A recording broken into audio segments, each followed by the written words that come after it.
It was late October of 2014 when I decided to take a short trip away from the city.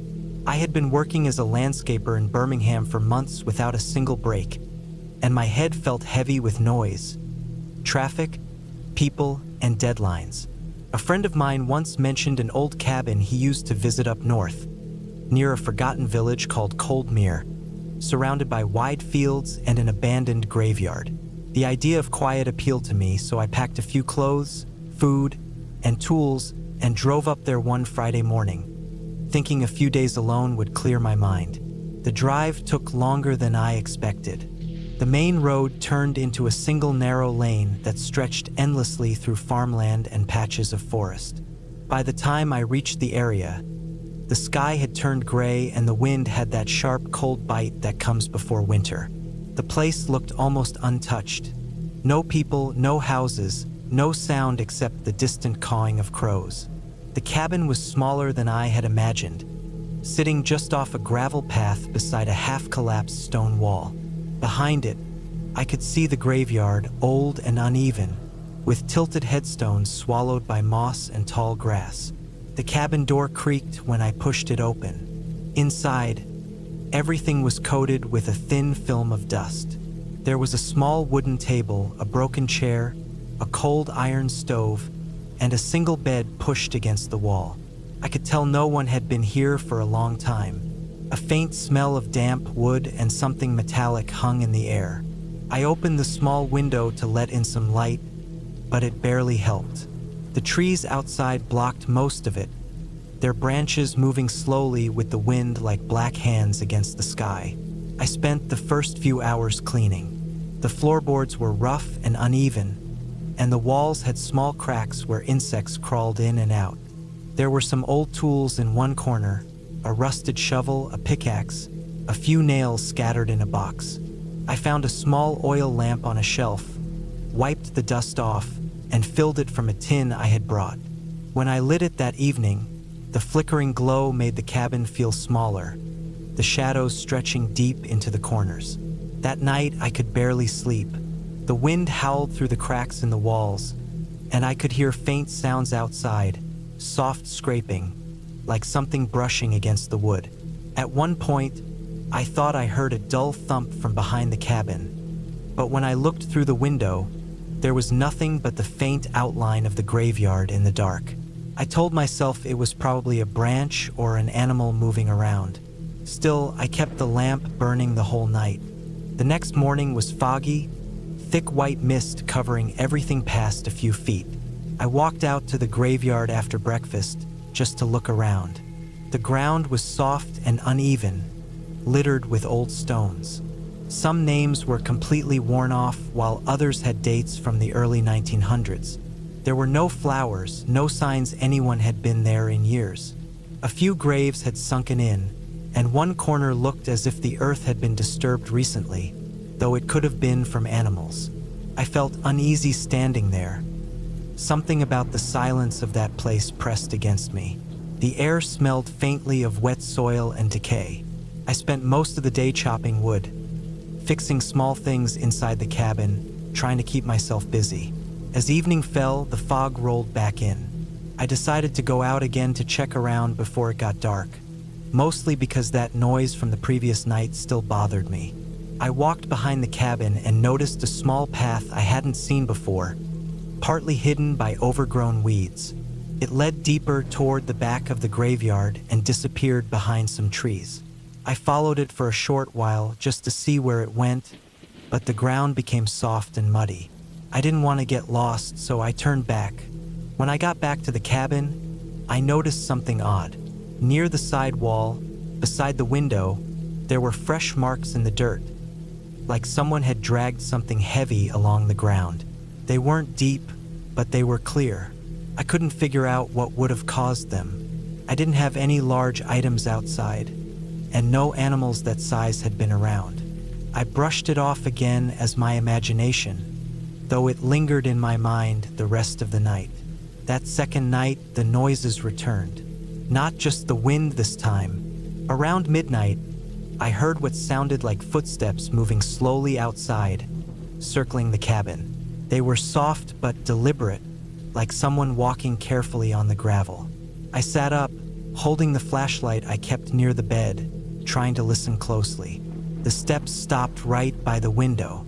The cabin was so quiet I could hear my own breathing. I forced myself to look toward the window, but the lamp light inside reflected the glass, showing only my own face staring back. When I stepped closer, I thought I saw a faint shape outside, something tall standing still, but the fog made it impossible to tell. I didn't sleep after that. The footsteps didn't return, but I kept hearing small sounds, crunching leaves, faint scraping near the door. At one point, I thought the doorknob moved slightly. By morning, I was exhausted. I decided that if the noises continued, I would leave the next day. That afternoon, the weather turned worse. Heavy rain started falling, and the wind blew hard enough to make the walls creak. I stayed inside most of the time, watching the rain blur the view outside.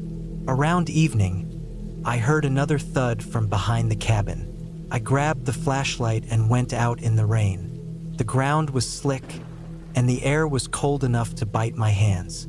When I walked around the back, I found something that made my stomach twist: fresh dirt piled near the edge of the graveyard, and a shallow hole that looked recently dug. Next to it was the old shovel I had found inside the cabin earlier. I knew for sure I hadn't touched it since I arrived. My first thought was that someone else had been there, maybe using the cabin or the area for something. I checked all around but saw no one. Still, that feeling of being watched crept up my neck again. I couldn't stay calm after that. I went back inside, locked the door, and pushed the table against it just to feel safer. That night, I didn't light the lamp. I sat in the dark, listening. The rain eased after a few hours, replaced by a deep, heavy silence.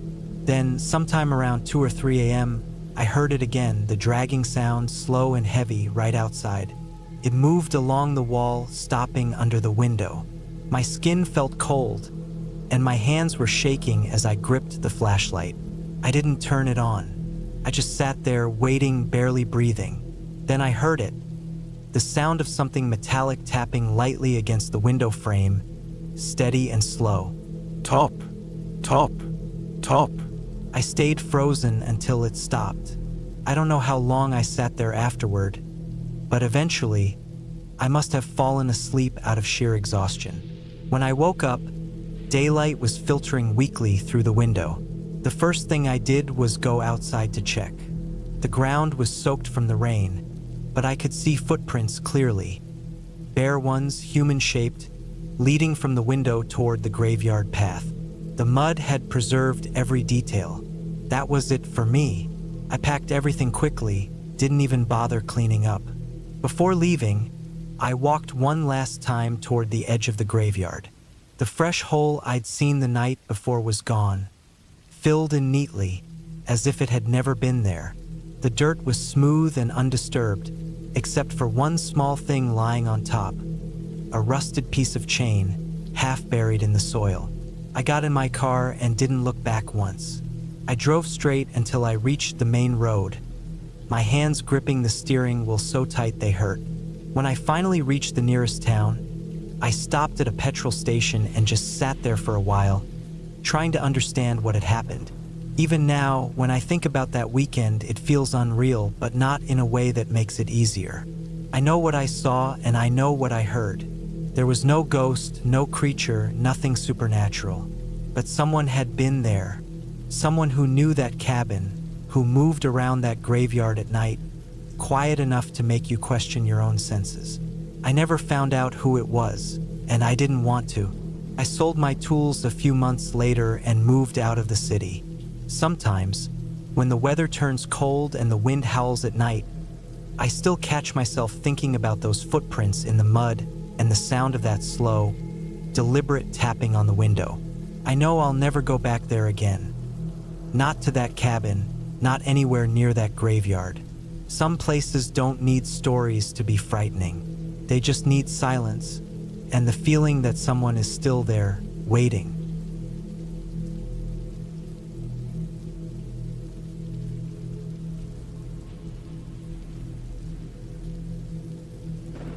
It was late autumn, somewhere in northern Scotland, around 1994. I was 32 then, not exactly young, but still with the kind of restless drive that made me take on things I probably shouldn't have. I'd been on the road for 2 days, soaked in rain and mud, trying to find a quiet piece of land I could work on for a week or two.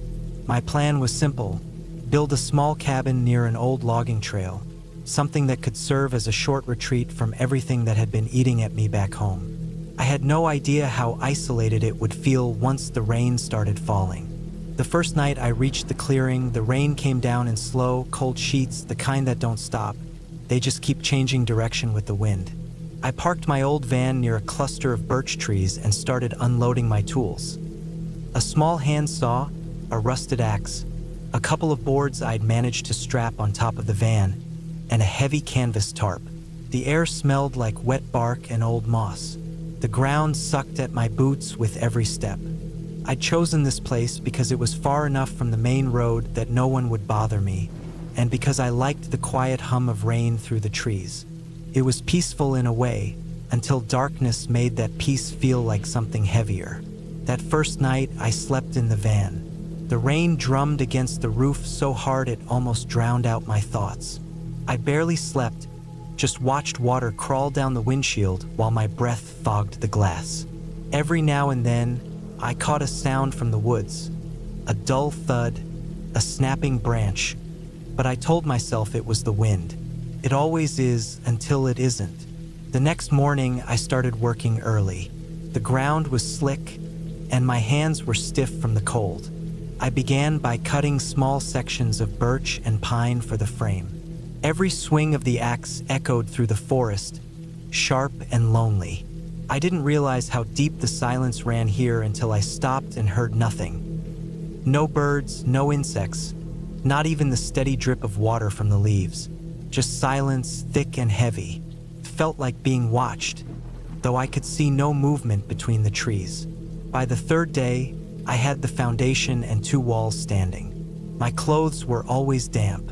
The rain had a way of seeping into everything, even my tools. I remember kneeling to measure a plank when I noticed footprints beside the van. Bare footprints, small, maybe a woman's or a teenager's. They led toward the woods, half filled with rainwater. I stood there staring for a long time, trying to figure out if they were old or recent, but the edges were too soft to tell. I brushed it off, thinking maybe they'd been there before I arrived, though that didn't make much sense. That night, I built a small fire under the tarp and ate from a tin of beans. The smell of smoke clung to everything, and the heat barely reached my face before vanishing into the cold air. I tried not to think about those footprints, but every time the wind shifted, I thought I heard movement, the faint crunch of wet leaves somewhere behind the trees. I looked several times, scanning the dark with my flashlight, but there was nothing. Still, I couldn't shake the feeling someone was out there, standing just beyond the light's edge, watching quietly. On the 5th day, I started the roof. The rain hadn't stopped for a minute since I'd arrived. My hands were blistered. My jacket was starting to tear at the shoulder, and I'd barely eaten anything but canned food. Around noon, I heard something from the tree lean again, a low metallic clink, like something hitting another metal surface. It wasn't loud, but it was too distinct to ignore. I froze, holding the hammer in midair, listening. The sound came once more, then stopped completely. I stood there, eyes on the woods, but saw nothing except the slow sway of the branches. That afternoon, while I was gathering more wood, I found something odd. An old saw, half buried in the mud about 30 feet from my work site. It looked old, rusted, teeth dulled, but still intact. Someone had been here before me. That wasn't strange in itself. People hiked, camped, logged, but the way it was half buried, like it had been dropped and left, gave me a bad feeling. I left it where it was. By evening, the light had drained from the sky, replaced by the kind of darkness that doesn't come gradually. It just falls all at once. I sat in the van again, trying to dry my socks over a small portable heater. The rain was louder that night, almost violent. Around midnight, I heard something new. It wasn't the rain or the wind, it was wood splitting. A sharp, distinct crack, followed by a dull thud. I thought maybe the wind had knocked down part of the cabin frame, so I grabbed my flashlight and stepped out. The rain was cold enough to sting. I walked toward the half-built cabin, my boots sinking in the mud. The beam from the flashlight cut through the mist, and when I reached the site, I saw that one of the planks from the wall had been ripped down, not fallen. It was pulled loose, the nails still bent outward. I looked around, but all I saw were the trees, their pale trunks glistening like bones. The sound of rain covered everything, and I couldn't tell if there was movement beyond it. I stood there too long, until my light flickered and went dim. I returned to the van, locked the doors, and sat in the driver's seat, staring through the windshield. My stomach felt twisted, my chest tight. I told myself maybe the wood had just warped from moisture, maybe the frame couldn't hold under the weight, but none of that explained how the nails were bent outward. I stayed awake until dawn, gripping the flashlight like a weapon. By morning, I decided to finish the roof and leave. I didn't care if it was perfect anymore. I just wanted to be done. I worked quickly, not bothering to measure.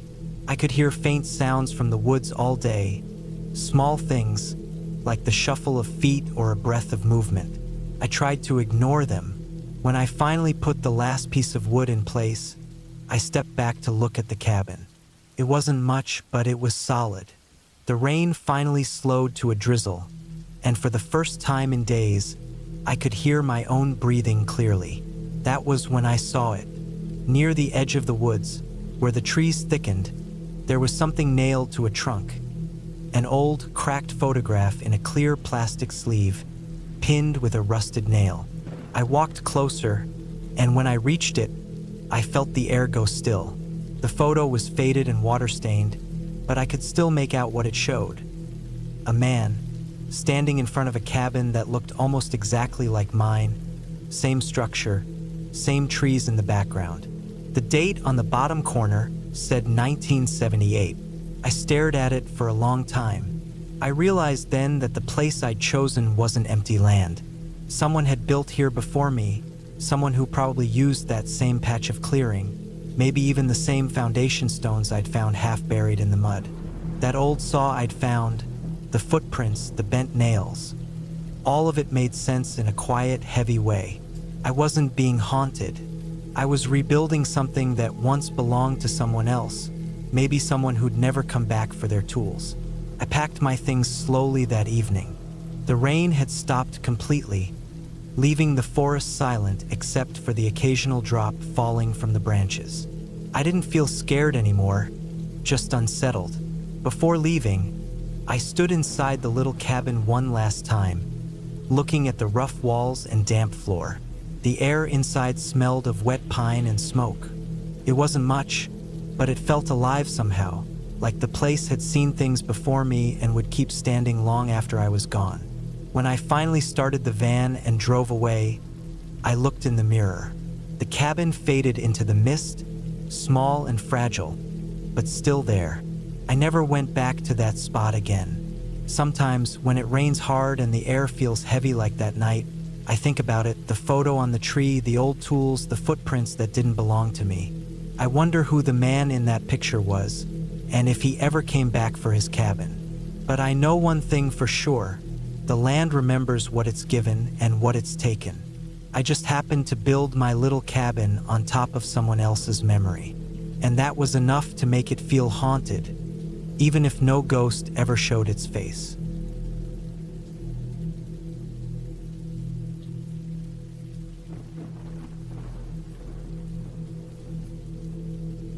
It was the fall of 2016 when I took a seasonal job as a park ranger in northern Montana, near Glacier National Park.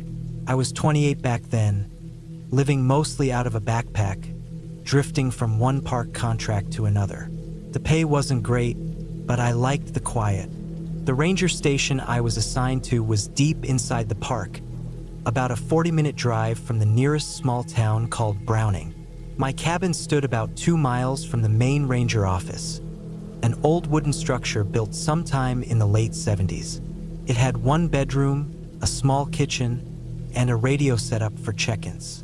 It was simple, isolated, and surrounded by nothing but endless pine trees and the faint smell of wet soil. The first few weeks were uneventful.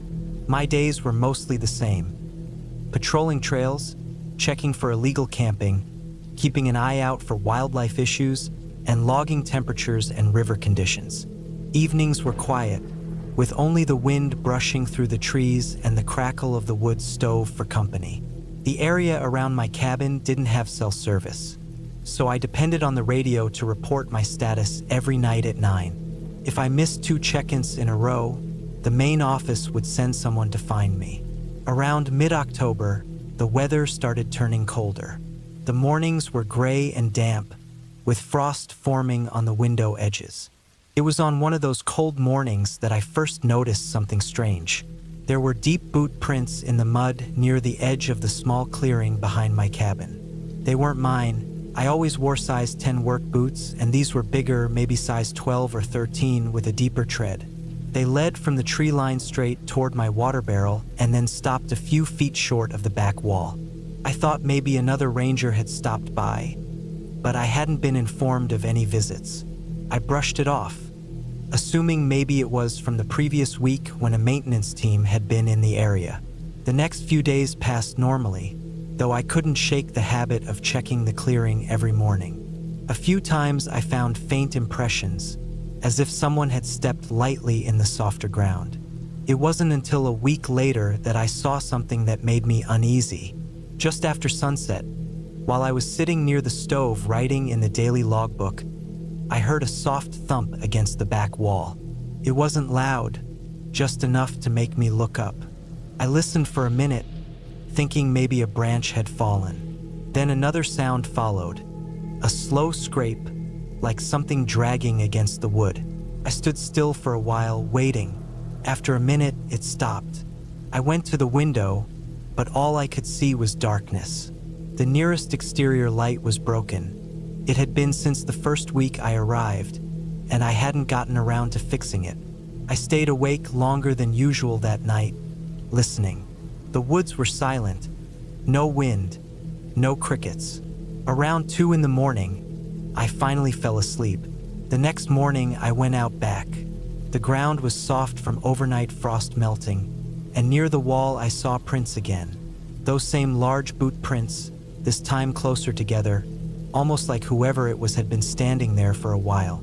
There were smudges on the wood, like muddy hand marks near the window. That set off an uneasy feeling I couldn't ignore. I reported it during my evening check-in, saying I thought someone might be snooping around my cabin. They told me to stay alert and carry my sidearm when patrolling. For a few nights, nothing happened. Then on October 24th, just after 9, I heard footsteps outside while I was writing my log. The sound came from behind the cabin, slow, deliberate, crunching on the frosty ground. My radio was still on, static humming faintly. I turned off the lantern, stood still, and listened. The steps stopped. For about 5 minutes, there was nothing. Then I heard the creak of the back steps. I had my flashlight ready but didn't turn it on. I just waited, heart pounding so hard I could feel it in my chest. A shadow moved across the small crack under the door, and then silence again. After what felt like an hour, though it was probably only 10 minutes, I heard the sound of someone walking away into the woods. When I finally turned on the light and opened the door, the cold air hit me hard. The frost had thickened, but I could see fresh boot prints going down the steps and leading toward the trees. I followed them for about 20 feet before they vanished into the darker forest. There was no sign of a flashlight or movement. I stood there for a long time, my breath clouding in the air, until I realized how alone I really was out there. The next day, I found something new. Behind the water barrel, someone had placed a small pile of pebbles, stacked neatly. It didn't make any sense. I didn't touch them, but I took a picture with my old phone when I went into town for supplies.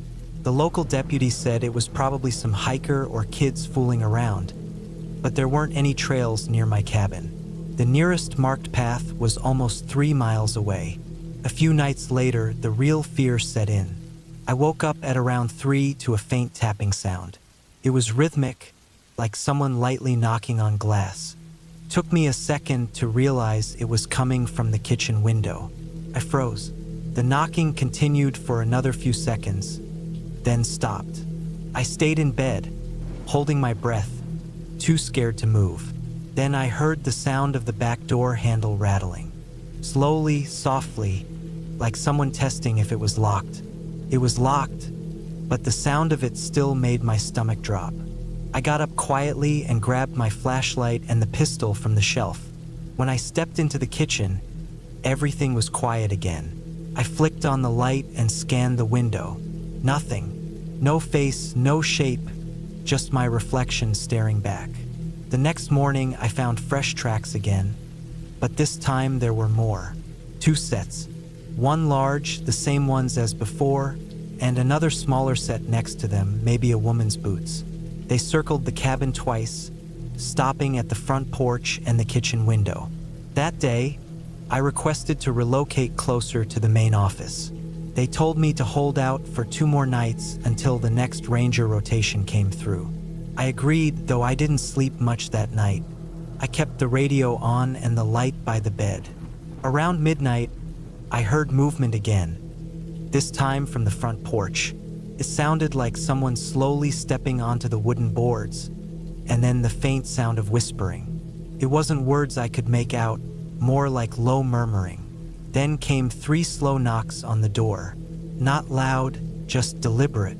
I didn't move. I sat there staring at the door, listening. The knocks came again, followed by silence. The only sound after that was the faint creak of the steps as whoever it was walked away. I waited until morning to check.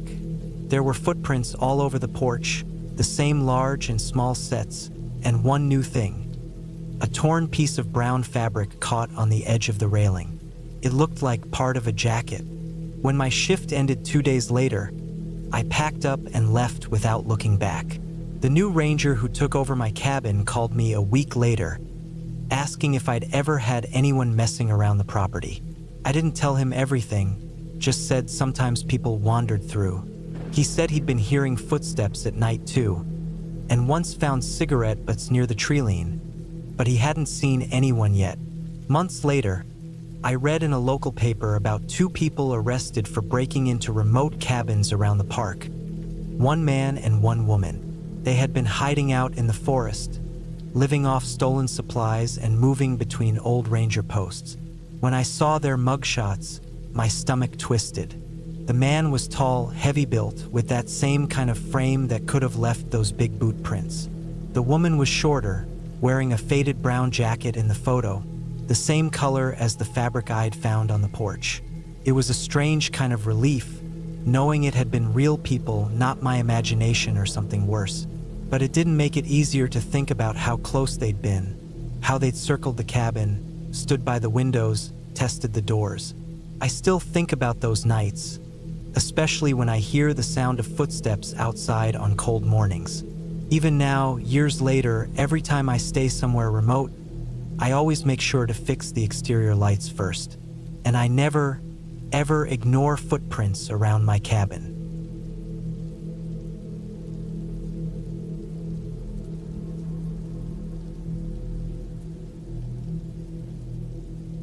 It was late October of 1998 when I decided to take a weekend trip out of the city. I had been working long hours at the auto shop, and my head felt like it was packed with noise. I wanted somewhere quiet, just a place where I could breathe without hearing traffic or customers shouting across the garage. My cousin once told me about an old hunting cabin somewhere in northern Minnesota, near the edge of a small lake that barely showed up on maps. He said no one went there anymore, not since the property owner passed away decades ago.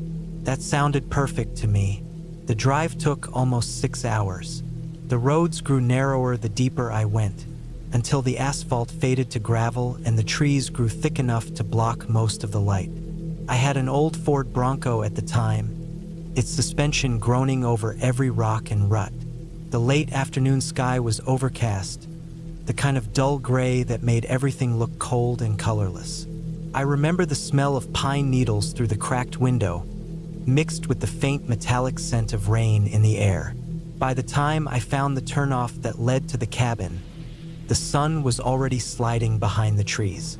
The dirt path was overgrown, with weeds scraping against the doors and branches hanging low enough to brush across the windshield. I followed it for maybe half a mile until the forest opened slightly, and there it was, what was left of the cabin. It sat crooked, leaning slightly to one side like it was tired of standing. The wood was darkened with rot, the roof sagging in the middle. The small porch had collapsed on one end, and a half-rusted oil drum sat near the doorway. No windows had glass anymore, just jagged edges of old frames. It looked like something left behind after a storm, forgotten and sinking slowly into the ground. I parked a few feet away and stepped out. The air was damp and still, not even a breeze. My boots sank a little into the soft earth as I walked toward the front steps. The smell hit me first: mildew, wet wood, and that faint sour odor of something that had been closed off too long. I pushed open the door with my shoulder. The hinges screamed, echoing inside the empty space. The interior was worse than I expected. The floorboards were warped, some split open like teeth. There was a narrow table near the wall, covered in a layer of dust so thick that my fingerprints stayed like dark smudges. A small metal bed frame stood in the corner, its mattress long gone. The ceiling had water stains spreading out like bruises, and I could hear something faintly dripping somewhere in the back room. I checked the place out carefully, testing every step before putting my weight down. The back room was smaller, maybe a pantry once. Empty shelves lined the walls, and under one of them was a pile of old cans, their labels faded. I found an old axe head too, the handle rotted away. It was still heavy though, and I kept it near me after that. I wasn't scared exactly, but the kind of silence that hung there made me uneasy. It wasn't the peace I expected. It felt too hollow, like the woods were holding their breath. I decided I'd stay the night anyway. I had my sleeping bag, a gas lantern, and enough food for a day. I cleared a spot on the floor, swept away the debris with a broken piece of wood, and unrolled my sleeping bag. The lantern cast a weak yellow glow that made the walls look darker than they already were. As night came, the wind started to move outside. The sound of it through the trees was soft at first, but every once in a while, I'd hear branches creak or snap somewhere deeper in the woods. Around 9 or 10, I heard what sounded like something brushing against the side of the cabin, like a branch dragging against the wall. But when I stepped outside to check, the air was still. The trees didn't move. I shone my flashlight across the clearing, and for a second, I thought I saw something. Maybe an old shed or part of a fence, but the beam faded before I could make out what it was. I told myself it was just the woods settling, or maybe some animal passing by. But that didn't explain what I started hearing a little after midnight. It was faint at first, just the sound of soft movement outside, almost like footsteps but not quite steady. They'd come and go. Sometimes they'd stop right near the wall, then nothing for minutes. I sat up, holding the lantern, listening so hard that I could hear my heartbeat in my ears. The footsteps would come again, slow, uneven, like someone trying not to make noise but failing. I waited until they stopped completely before I even breathed again. When I looked through the window frame, all I saw was darkness. My flashlight barely cut through it. The ground was uneven and shadowed, the trees just black shapes. I stayed still for a long time, just watching. Then I noticed something near the tree line, a darker shape that wasn't quite right. It was still almost blending into the trees, but I knew it wasn't a tree. It was taller, thinner, and I thought I saw it shift slightly, like it had been leaning and straightened up. My chest tightened. I backed away from the window and killed the lantern light. The room went black, except for the faint moonlight slipping through a gap in the roof. I waited. The sound outside didn't come back for what felt like an hour. Eventually, I laid down again, though I didn't sleep much. Morning light came slow and pale. I stepped outside, half expecting to see footprints or signs of animals, but the ground looked mostly undisturbed except for my own tracks.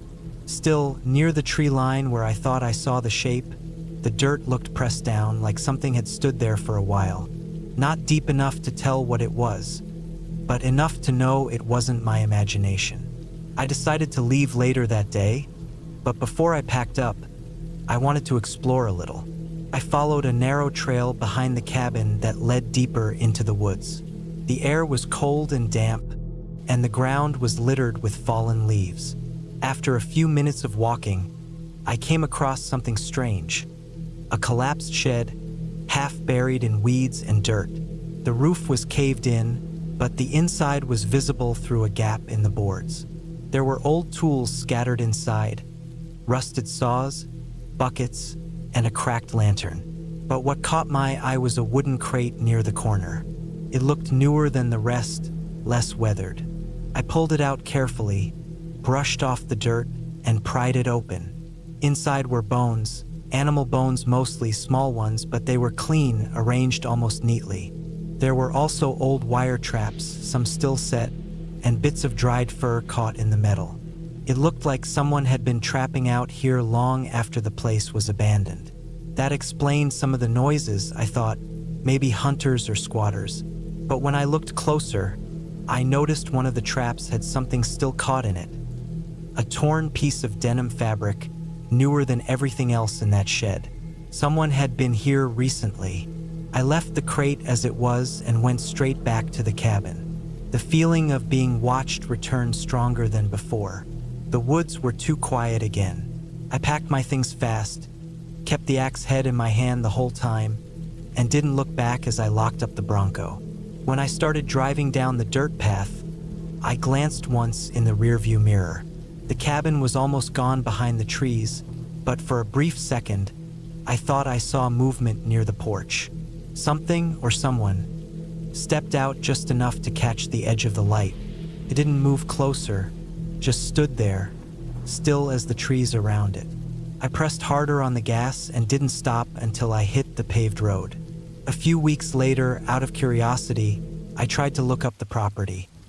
Some record of who owned it or what happened to it.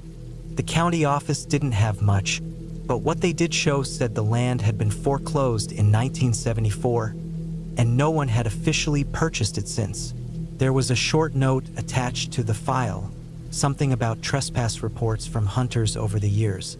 People had heard noises, seen lights, even claimed their equipment went missing overnight. The sheriff who signed off the last report wrote that it was likely local squatters or illegal trappers. I never went back there. Even now, whenever I drive through quiet wooded areas and see a lone cabin in the distance, I get that same cold feeling in my chest, because I know that place is still out there, sinking slowly into the earth, waiting for someone else to think they just need a little peace and quiet.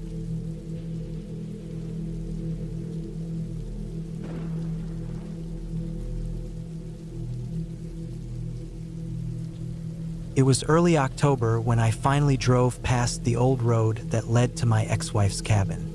I hadn't been there in almost 7 years. I didn't plan to go near it again, not after everything that happened between us. But that afternoon I was driving back from a delivery route that took me deep through the mountain region near northern Idaho. The sky was gray, and the air had that heavy, still feeling that comes before rain. I didn't realize I was near her place until I saw that narrow dirt turnoff through the trees, the one with the rusted mailbox leaning sideways. For a moment, I almost kept driving, but something in me wanted to see it again.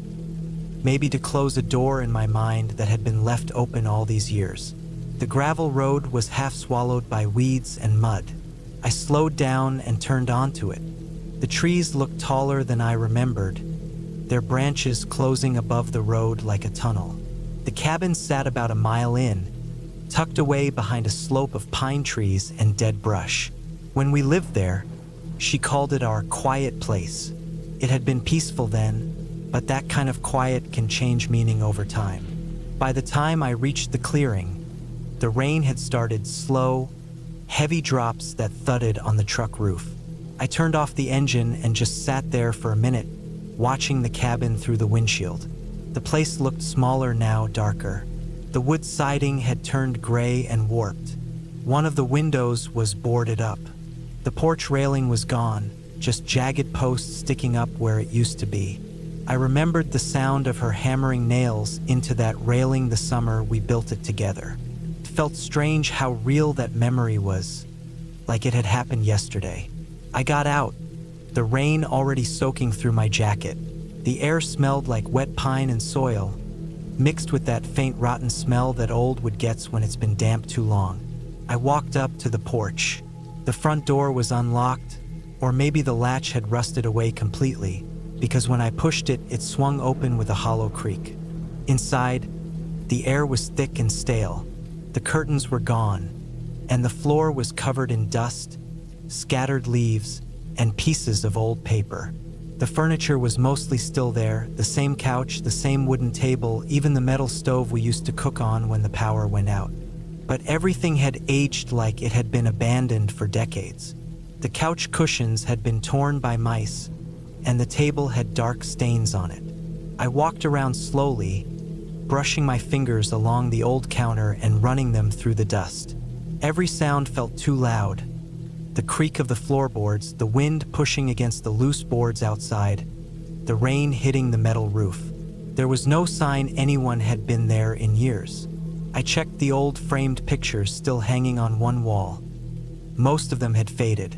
One was turned face down on the table, the glass cracked. I didn't pick it up. There was this strange uneasiness creeping over me. It wasn't fear exactly, more like the heavy awareness that this place still carried the weight of the past. Every part of it held a memory. The smell of burnt coffee, the sound of her pacing on the porch, the night we fought and she slammed the door so hard the window cracked.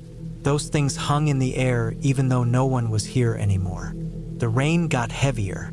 I heard it run through the gutters and drip into puddles outside. I went to the back door, the one that opened toward the lake. The handle was stiff but still worked. The lake was down below the slope, just as still and gray as the sky above it. The trees on the far side looked like black shadows in the mist. There was a broken dock at the edge, half sunk into the water. I remembered fishing there one morning years ago when fog covered the whole surface, and she stood behind me in her coat, quiet and distant. I stood there for a long time, just watching the rain fall on the water, until I noticed something odd: footprints. Not fresh ones, but faint outlines pressed into the mud near the side of the cabin. They led from the back porch down toward the trees, half washed away by rain. They looked old, but still clear enough to tell they belonged to boots, not animals. I followed them a short way, maybe 30 feet, before they vanished into the grass. The forest behind the cabin was thick, darker than I remembered, with fallen branches and thick moss everywhere. I didn't go too far in, I just stood there, listening. I could hear the faint sound of something creaking, maybe a branch, maybe the old dock shifting in the wind. It was impossible to tell. When I went back inside, it was starting to get darker. The clouds had thickened, and everything had that dim, bluish tone. I decided to look upstairs. The staircase still held, though the steps moaned under my weight. The bedroom door was open. The bed was still there, just the frame and a few scraps of the old mattress. The closet door was missing. There was a single coat hanger still swinging slightly like someone had just touched it. That bothered me for some reason, the stillness of everything except that slow movement. I walked over to the window that faced the driveway. My truck sat down there, half covered in the shadow of the trees. Beyond it, everything was quiet. Then I saw something that made my chest tighten. The front door was slightly open again. I was sure I had shut it. I stood frozen for a moment, staring down at it.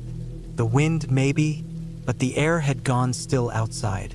There wasn't even a branch moving. I went back down the stairs slowly, my hand on the railing, my heartbeat louder than the rain. The door was open just a few inches. When I reached it, I noticed something wet on the floor near the threshold. Muddy footprints. They weren't mine. They were smaller, narrower. They came in from outside, crossed the floor toward the kitchen, and stopped near the back door. The door was shut. I felt cold all over. I looked around the cabin, scanning the corners, the shadows under the table, the narrow space near the couch. There was nothing there. I could hear the rain outside and my own breathing, but nothing else. I waited for a while, just standing still, listening. The air felt heavier now, and every creak sounded closer than it should. Then I noticed another thing, the smell. It wasn't mold or dust anymore.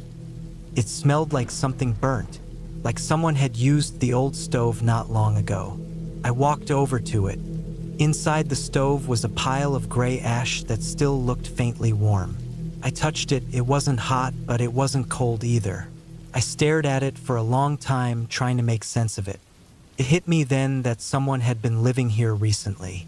Maybe a squatter, maybe someone just passing through. The footprints, the open door, the warm ash, it all fit. The thought of someone still using this place made my skin crawl in a different way. I didn't want to know who, and I didn't want to find out. I backed away, grabbed my flashlight from the counter, and went straight for the door. I didn't even look behind me when I shut it. I walked fast to the truck, mud splashing under my boots. When I got inside, I locked the doors right away and sat there, breathing hard. As I turned the key, my headlights lit up the clearing. For a split second, I saw movement near the trees, just a shadow shifting, like someone stepping behind a trunk. I couldn't tell if it was real or my eyes playing tricks, but I didn't wait to find out. I pressed the gas and drove down that narrow road without looking back. By the time I reached the highway, the rain had turned into a downpour. I kept driving until I hit the main town an hour later, stopped at a gas station, and sat there under the lights, staring at the rain on the windshield. My hands were still shaking. I told myself it didn't matter who was there. Maybe a drifter, maybe a hunter using the place to get out of the weather. It didn't matter. What mattered was that I finally saw it again. That I knew it wasn't some frozen memory from my past. It was still there, rotting and fading, just like everything we left behind. That night when I got home, I couldn't sleep. Every sound outside made me think of that slow creak from upstairs, that faint smell of burnt wood. I knew I wouldn't go back there again. The cabin was someone else's problem now, or maybe it had always belonged to the silence that came after us. And as I finally drifted off, I realized something strange. That place didn't scare me because of who might be living there. It scared me because I knew it still held a piece of me, locked somewhere in those walls, still waiting for something I'd already left behind years ago.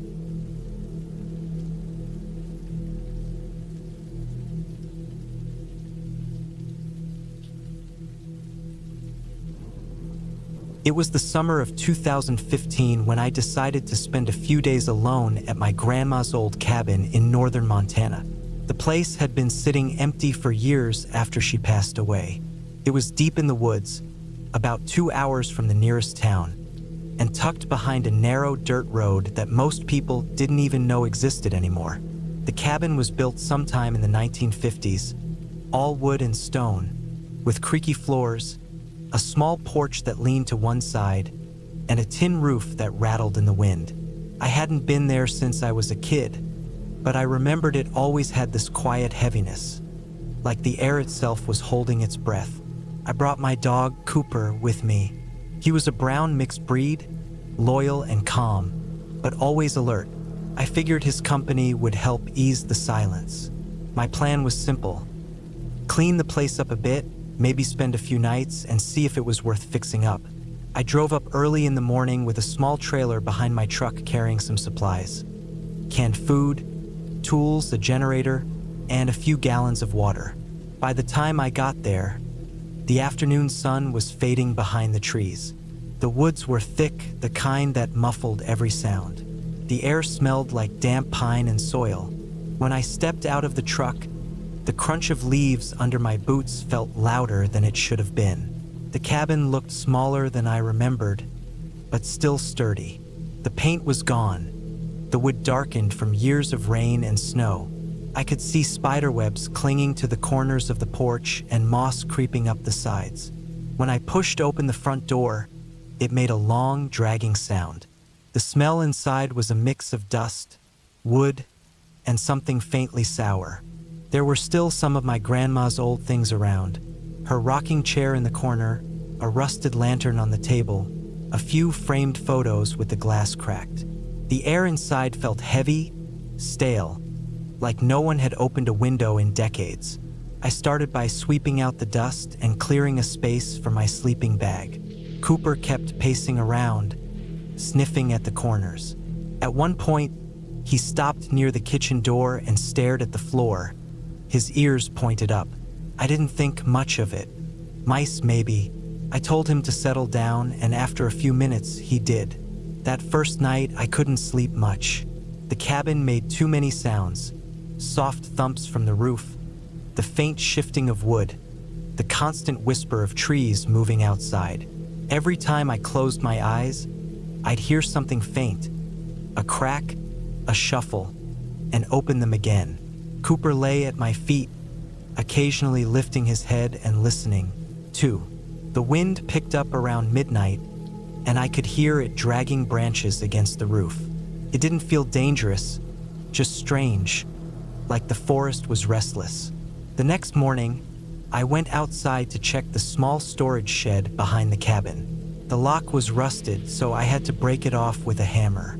Inside, there were tools, an old metal drum, and a few boxes filled with junk.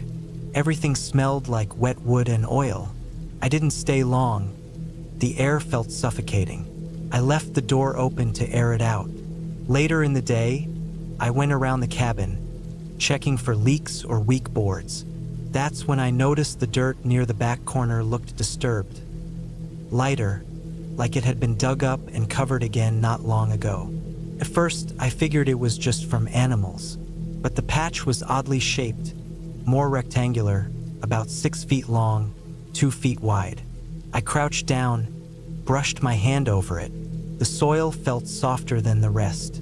I remember standing there for a while, not really thinking anything clear, just feeling this tightness in my chest. I told myself I was being stupid. Maybe it was just where something had been buried years ago, like an old septic pit or trash. That night, it rained hard. The kind of rain that pounds on the roof like a drum and makes the whole world feel smaller. The generator hummed quietly outside while I sat by the small table, eating from a can. Cooper wouldn't leave the back door. He kept standing there, staring at it, his fur slightly raised. When I tried to call him over, he stayed frozen, tail stiff. I walked over, turned on my flashlight, and looked through the window. All I could see were sheets of rain and trees bending in the wind. Nothing else. Still, my gut felt tight again. I shut the back door and dragged an old chair in front of it, just in case. Around 3 a.m., I woke up to a dull, rhythmic sound, like something hitting the wall from outside. Not hard, just steady. I sat up, listening. Cooper was already standing, ears straight. I grabbed the flashlight again, went to the window and shined it toward the back. The beam caught the rain, the trees, the wet dirt, but nothing else. The sound stopped. I stood there for a while, light trembling in my hand, and finally went back to bed. The rest of the night passed in pieces, drifting between sleep and half-waking. By morning, the rain had stopped. Everything outside looked washed and quiet. I decided to check that patch of dirt again, the one near the back corner. The rain had softened it even more, and I could see where water had pooled into a shallow dip. I grabbed a shovel from the shed, telling myself I just wanted to make sure there wasn't a dead animal buried there. The smell coming off it was faint but sour. Cooper sat nearby, watching silently. After a few minutes of digging, the shovel hit something solid. I crouched down, brushed away the mud with my hand. It was a piece of black plastic, thick and torn. The air coming from the hole changed. It smelled stronger, rotten, sharp. My stomach turned. I tore more of the plastic away, and that's when I saw it. A human arm, pale and stiff, pressed against the inside of the bag. I froze. My throat went dry, and I couldn't move for a few seconds. The smell hit me full, thick and rotten. I stepped back fast, almost tripping. Cooper barked once, low and deep, then went silent again. My hands were shaking so bad I dropped the shovel. I don't remember how long I stood there, just staring at that patch of ground, my heart pounding so loud it drowned out the forest sounds. When I finally got my head clear enough, I covered the hole back up. I didn't even finish the job properly, just shoveled enough dirt to hide what I'd seen. My mind was racing. I couldn't think straight. There was no cell service out there, and the nearest road was miles away. I decided to pack up and leave right then. I grabbed my bag, started the truck, and didn't even look back at the cabin. Cooper jumped in without hesitation. The drive down that dirt road felt endless. Every bump and shadow made my nerves jump. When I finally hit the main road and got a bar of signal, I pulled over and called the sheriff's office. I told them what I found. They asked for directions, and I gave them the clearest ones I could. They said they'd send someone out there immediately. I didn't go back with them. I waited at a diner in town, staring at my coffee for what felt like hours until 2 officers came in. They said they'd found what I described. Human remains, wrapped in plastic, buried shallow near the cabin. They asked if I knew anything about it. I told them no, that it wasn't my place, hadn't been for years. Later, they told me it looked like the body had been there for at least a decade, maybe more. They didn't say who it was, just that it was a man. The sheriff mentioned there'd been reports years ago about a missing drifter who'd been seen near the area back when my grandmother was still alive. They never found him. That night, I couldn't stop thinking about how many times I must have played near that same spot as a kid. How my grandma used to tell me not to dig in the backyard because the ground was bad there. I never thought about what she meant. Maybe she didn't even know. Maybe she did. I never went back to that cabin again. A few months later, it was torn down and the land sold off. Sometimes, though, when I drive through that part of Montana, I catch myself slowing down near the turnoff just to look at the line of trees. The forest always looks the same. Quiet, still, like it's keeping its own secrets. And every time I see it, I remember that patch of soft dirt, the smell of rain and rot, and how some places hold things long after everyone else has forgotten.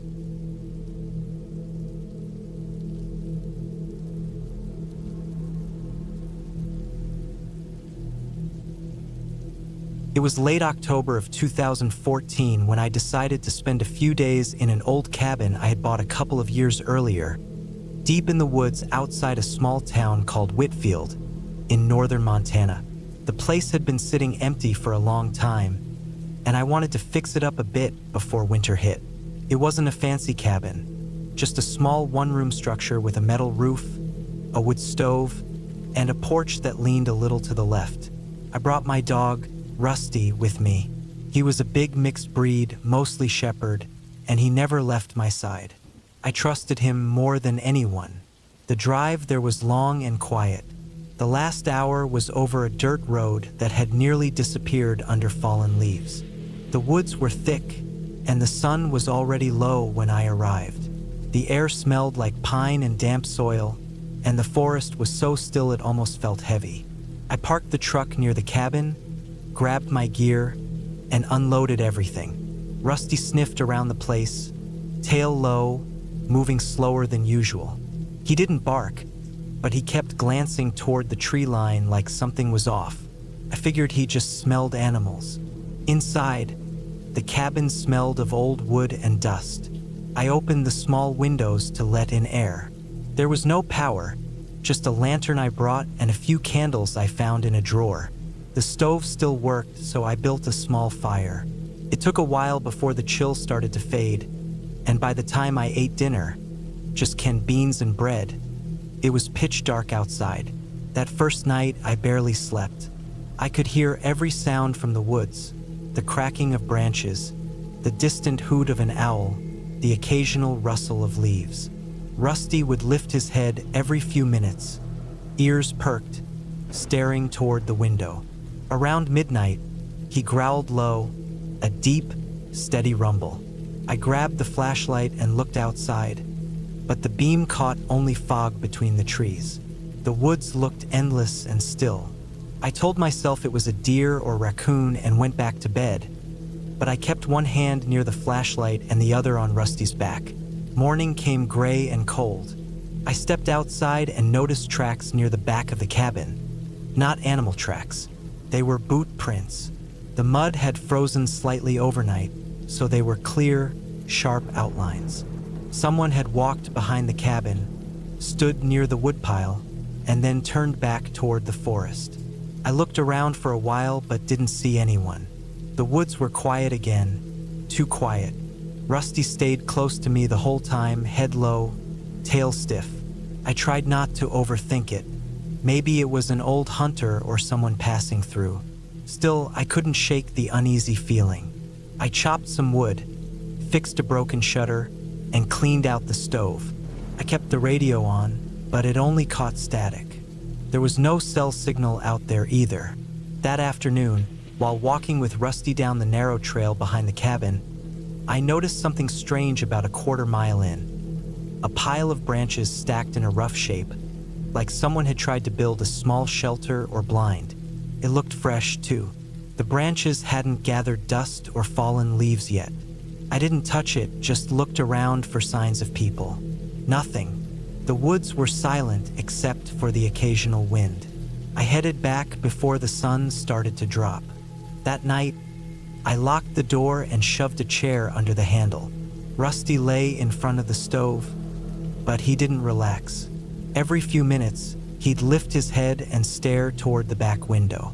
The sound of the wind scraping through the trees made the walls creak. Around 2 in the morning, I heard something outside, not an animal sound, but the slow crunch of footsteps on frozen leaves. I sat still, listening. The steps stopped for a while, then started again, closer this time. Rusty growled and stood up, his fur raised along his back. I turned off the lantern and waited. My heart pounded so hard I could feel it in my neck. The steps circled around to the back of the cabin, then stopped again. I held my breath. A minute later, I heard the soft, careful sound of something brushing against the wall, like someone's hand sliding across it. Rusty barked, a deep, sharp bark that echoed through the cabin.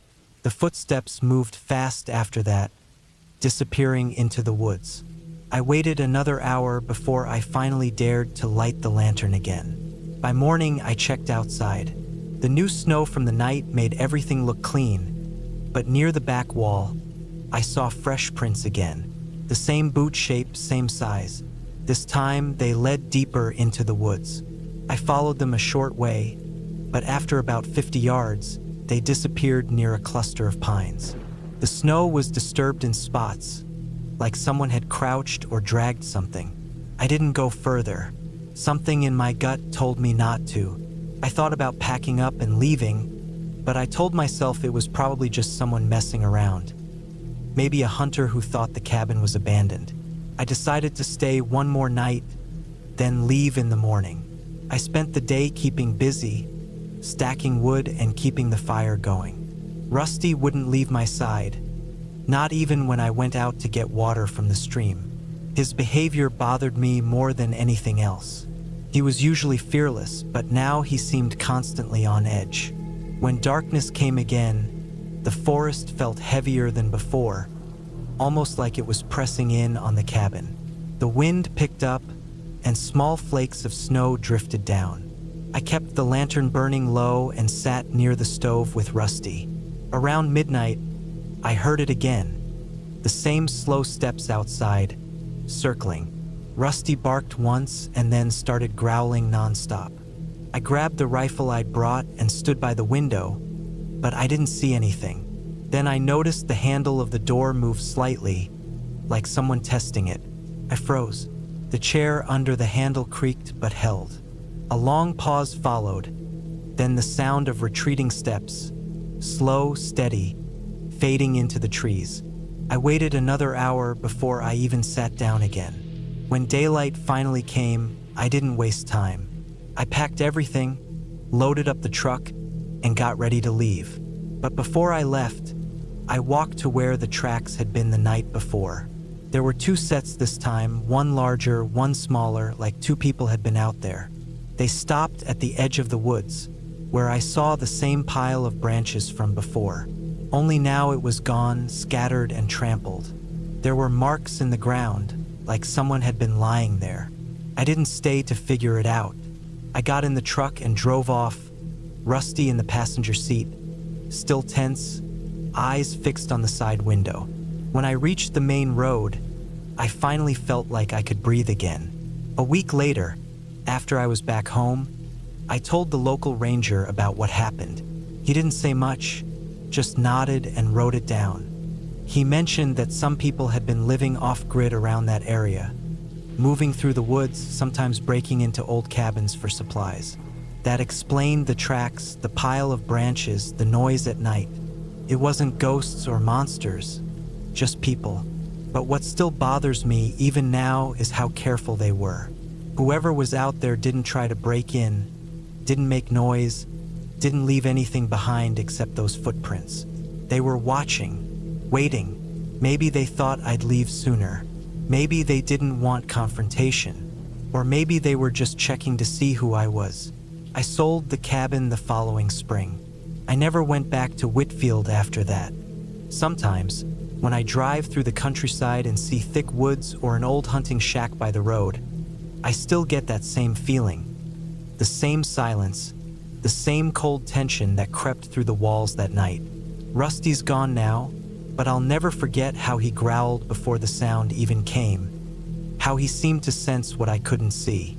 It's been years, but every once in a while, I still wake up in the middle of the night, heart racing, sure that I can hear those slow, steady steps circling the house again, careful, patient, and waiting just beyond the walls.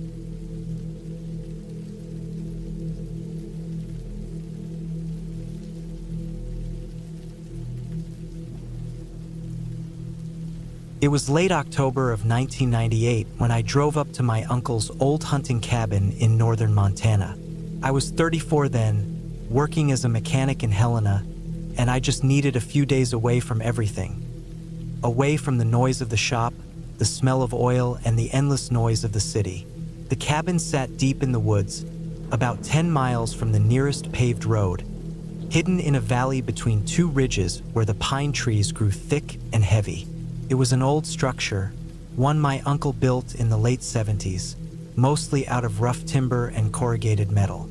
I hadn't been there in over 10 years, not since he passed, but I still had the key he'd given me back when I was younger. I figured it'd be a quiet place to rest, maybe do some fishing in the nearby creek.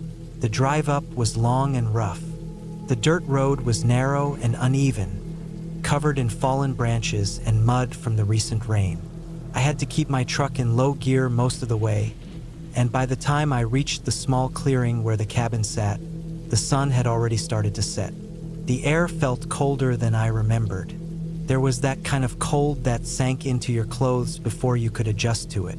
I parked next to the old shed, grabbed my duffel bag, and stepped out. The place looked almost exactly the same, just older.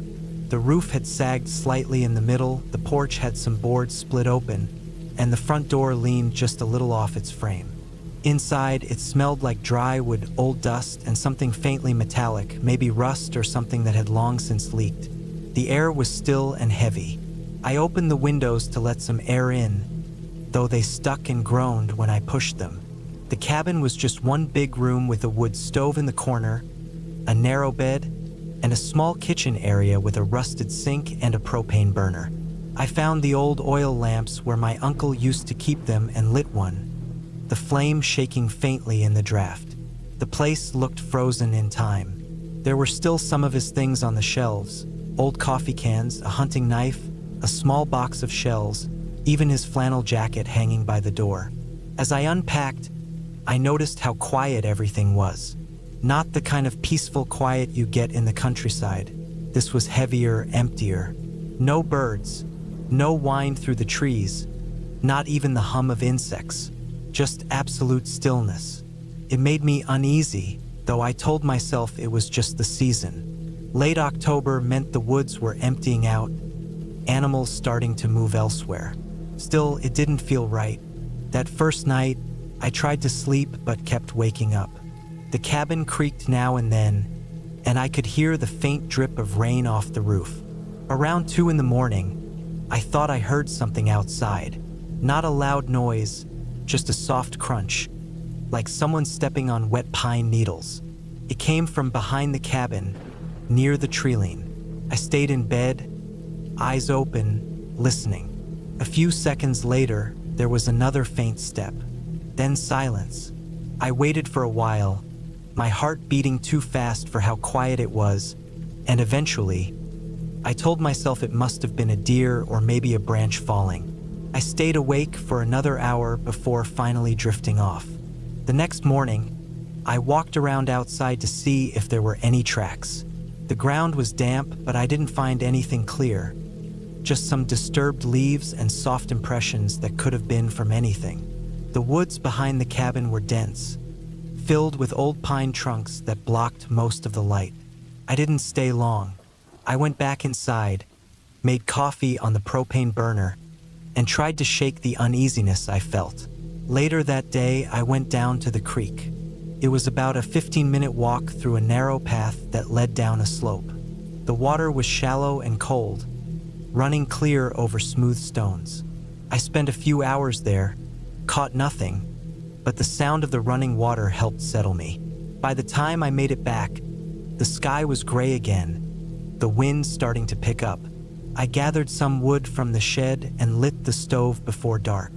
Around dusk, I was sitting by the stove reading an old magazine I'd found in a drawer when I noticed something on the floor by the window. It looked like a footprint, not full or clear, just a smudge of dark mud near the edge of the rug.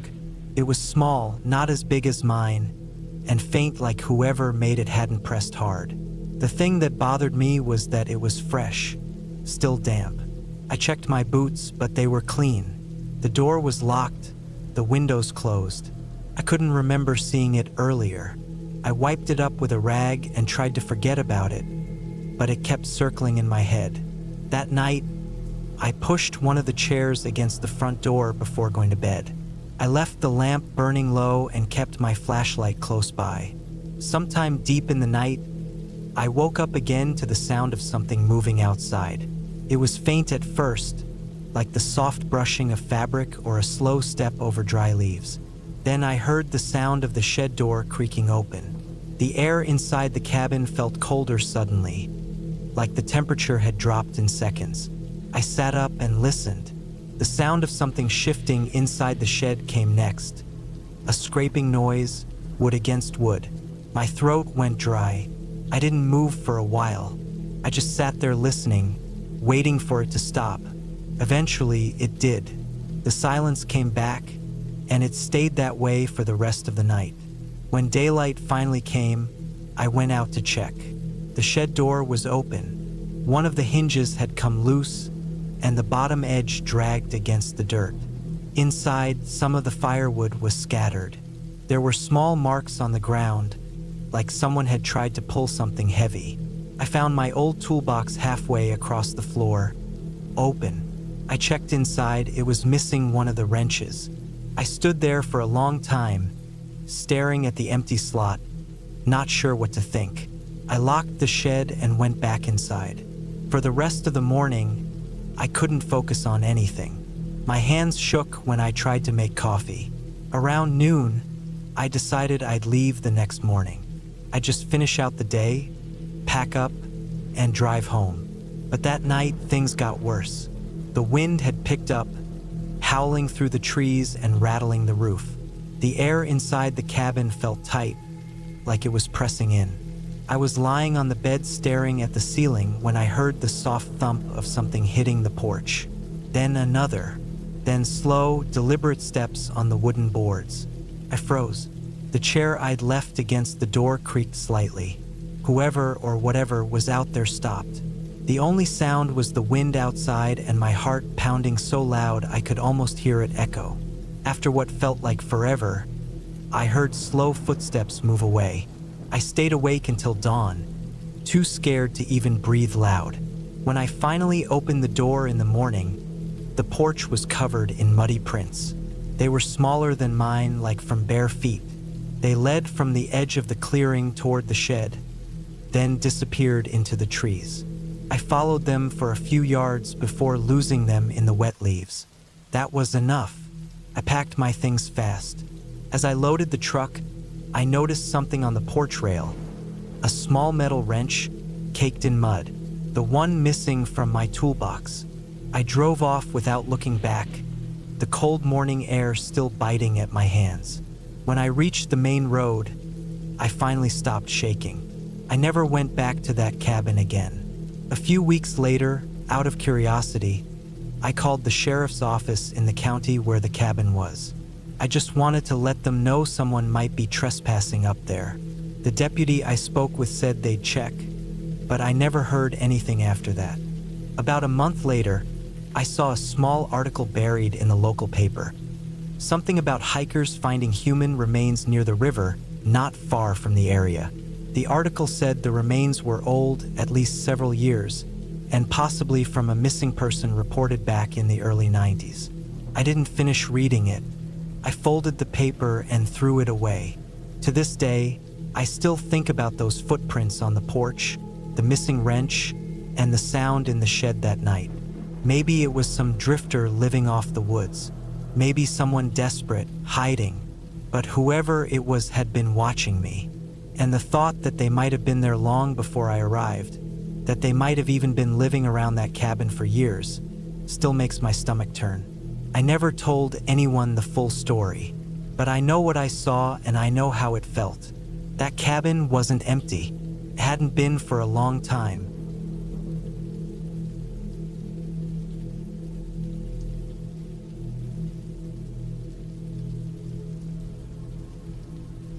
It was late October of 1997 when I decided to take a week off from work and drive up north to a small piece of land my uncle had left me years ago.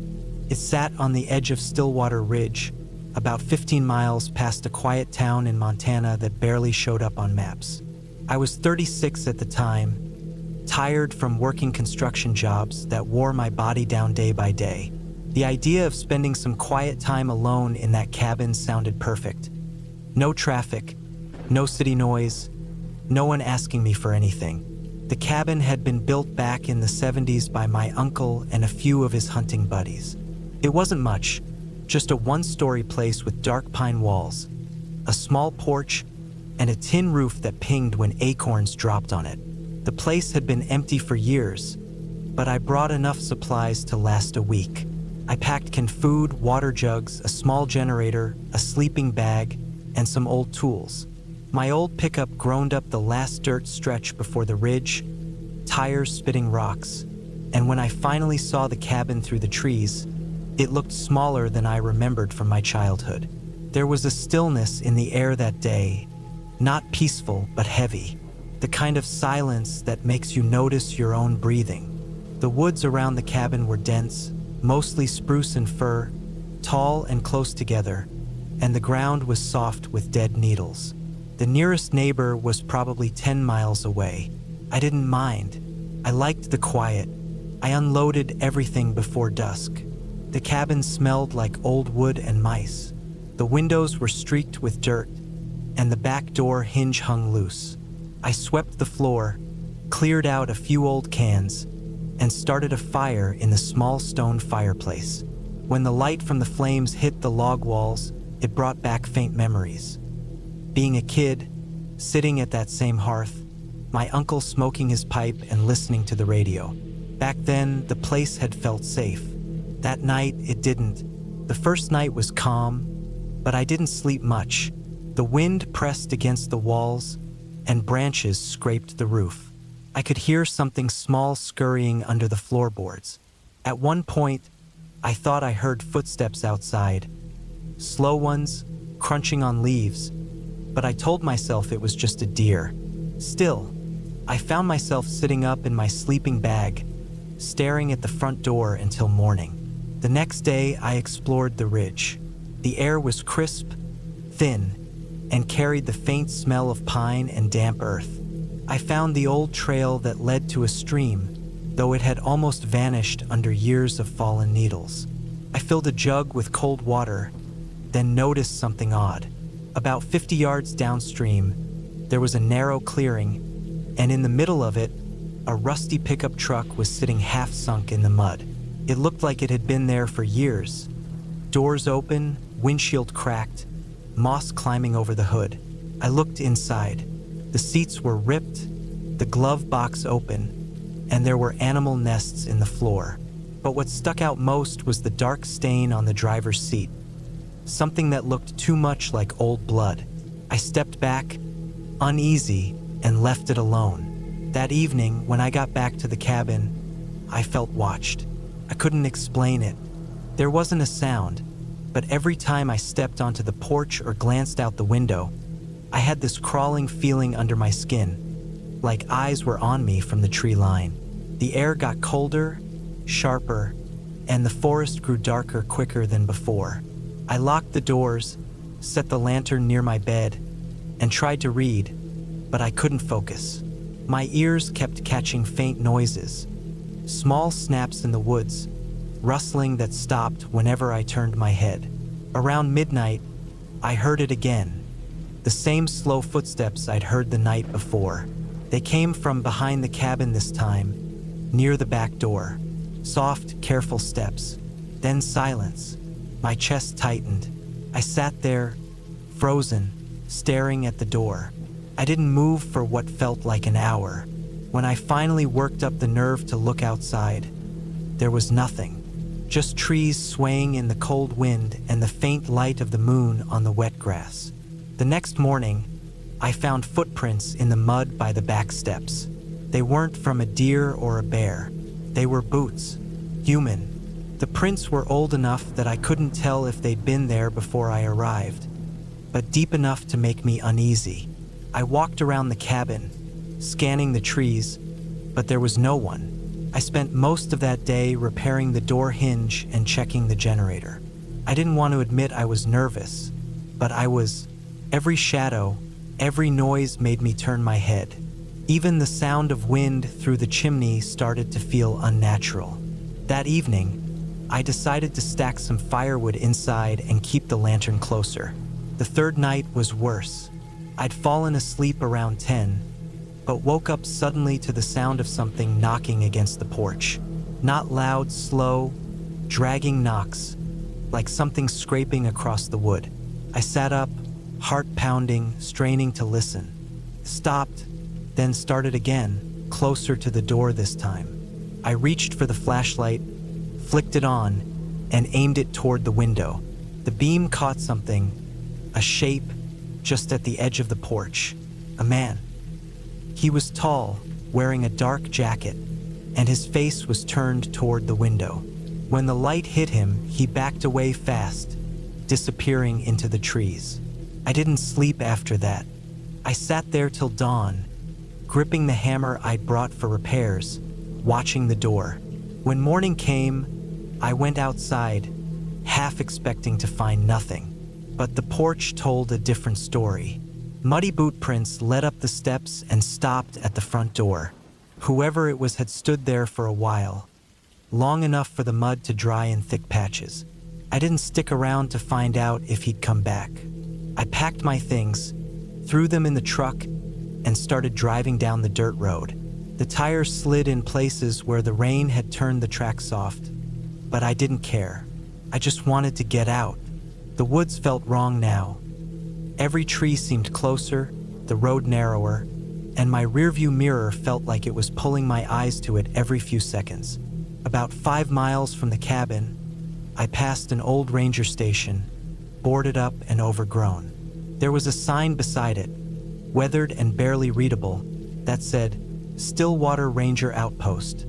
Closed since 1985. Below it, someone had nailed a small paper notice inside a plastic sleeve. I stopped and got out. It was a missing persons notice, printed years ago, almost faded away. The man's face looked older than the photo, but something about the shape of his jaw, the eyes, it hit me hard. It was the same man I saw on the porch. The notice said his name was Gary L. Miller, last seen near Stillwater Ridge, suspected missing since September 1985. Last known to be driving a red pickup truck. My stomach dropped. That rusty truck I'd seen by the stream, it had been red once, under all that dirt and moss. The door I'd seen open, that must have been his. I stood there for a long minute, just staring at that sign, realizing what I'd stumbled into. He hadn't been some stranger watching me. He'd probably been living out there in those woods all these years, maybe hiding, maybe broken in the head, maybe something worse. When I finally got back to town, I called the county sheriff. They sent someone to check the ridge later that week. A month after, I got a call saying they found evidence of someone living out there. A small shack hidden deep behind the trees, full of old tools, rotted blankets, and piles of animal bones. No one ever found Gary himself. The prints around the shack suggested he hadn't been gone long. I never went back to the cabin after that. Sold the land cheap the next spring. The new owner tore the place down, or so I heard. But sometimes, when I think about it, I remember those quiet nights, that heavy silence, that feeling of eyes on me through the glass. And I wonder if maybe Gary's still out there somewhere, walking that same ridge when the fog rolls in, watching anyone who dares to come too close.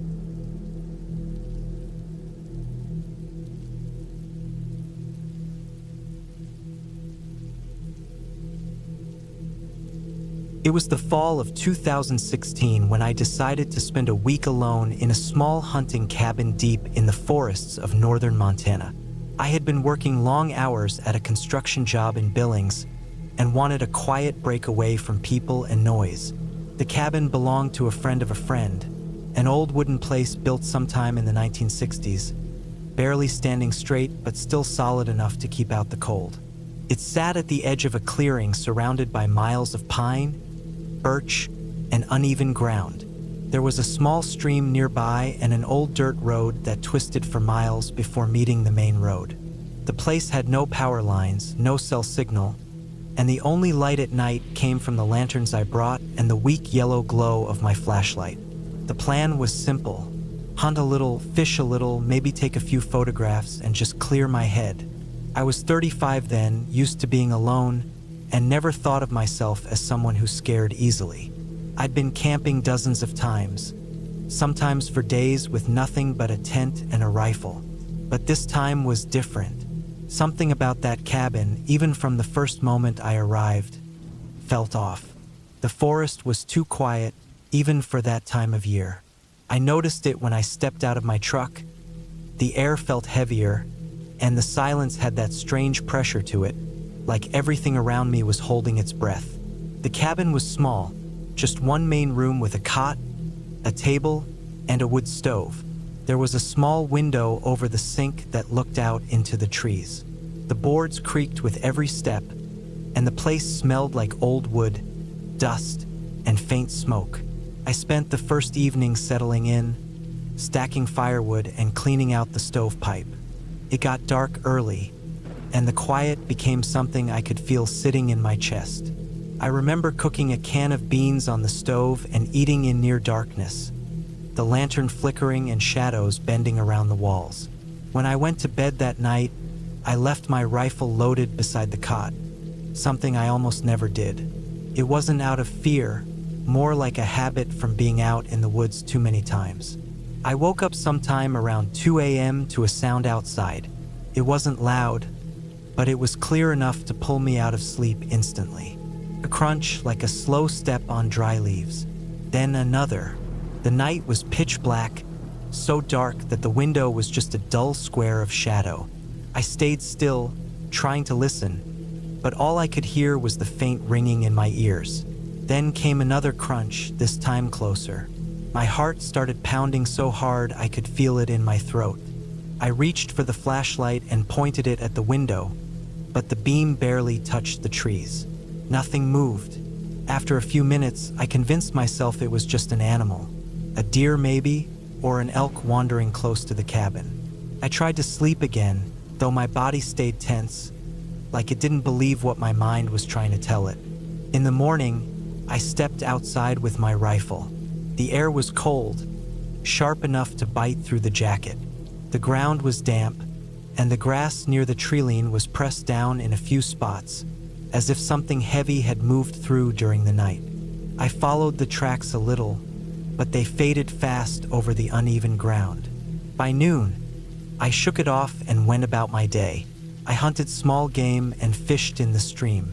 The forest still felt empty, though no birds, no sound of branches snapping, nothing. It was like every living thing had moved somewhere else. That silence followed me the whole time, like a weight sitting on my shoulders. That night, I built a small fire outside before dark.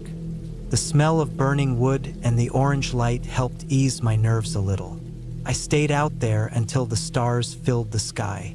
The Milky Way stretched above me, and it was so clear it almost didn't feel real. When I finally went back inside, I left the lantern burning lower than before. I remember sitting on the cot, just listening again. The cabin popped and cracked from the heat of the stove, and outside I could hear the faint wind pushing through the trees. Then I heard something else, a sound that didn't fit, a dragging noise, slow and steady, moving across the ground somewhere behind the cabin. I froze. The sound went on for maybe 10 seconds, then stopped. The silence after it was worse than the noise itself. I waited for it to happen again, but nothing came. My palms were sweating, and I could feel every small vibration in the floorboards as if something big was just outside. I didn't dare look out the back window. I just sat there, gripping the rifle tight and staring at the door. After what felt like an hour, I finally stood and went to the front window. The forest looked the same, just a still line of trees against the faint moonlight. But near the edge of the clearing, there was something that didn't belong. A dark shape, tall and narrow, standing between two trees. It didn't move. I thought maybe it was just a trunk or a shadow from the moon, but it seemed too vertical. I watched it for a long time, waiting for my eyes to adjust. When the clouds moved and the moonlight shifted, the shape was gone. I didn't sleep much after that. Every sound made me jump. The wind, the stove, even the ticking of the lantern. When morning came, I went out back to check. The ground was disturbed again, this time with something that looked like dragged marks through the dirt and pine needles. Not footprints exactly, just lines in the soil, like something heavy had been pulled along. I thought about packing up and leaving right then, but I'd already driven hours to get there, and I told myself I was overreacting. I stayed one more night, though I made sure the rifle was never more than an arm's length away. That evening, I cooked the last of my food and sat near the fire until it was almost burned down. When I finally went inside, I locked the door and pushed a chair against it. Around midnight, I woke up again. Not to a sound this time, but to a feeling like something was pressing on the air around me. Then I heard it, a slow tapping on the wall outside, low near the ground. Tap, tap, tap, then silence. My throat went dry. I sat up and held the rifle close, listening so hard it hurt. Then the tapping started again, a few feet to the left this time. It moved along the wall, steady and deliberate, like someone running their fingers along the wood. Then it stopped right under the window. I didn't move. I didn't even breathe. The lantern light flickered across the window glass, and for half a second, I thought I saw a shadow move past it. That was enough.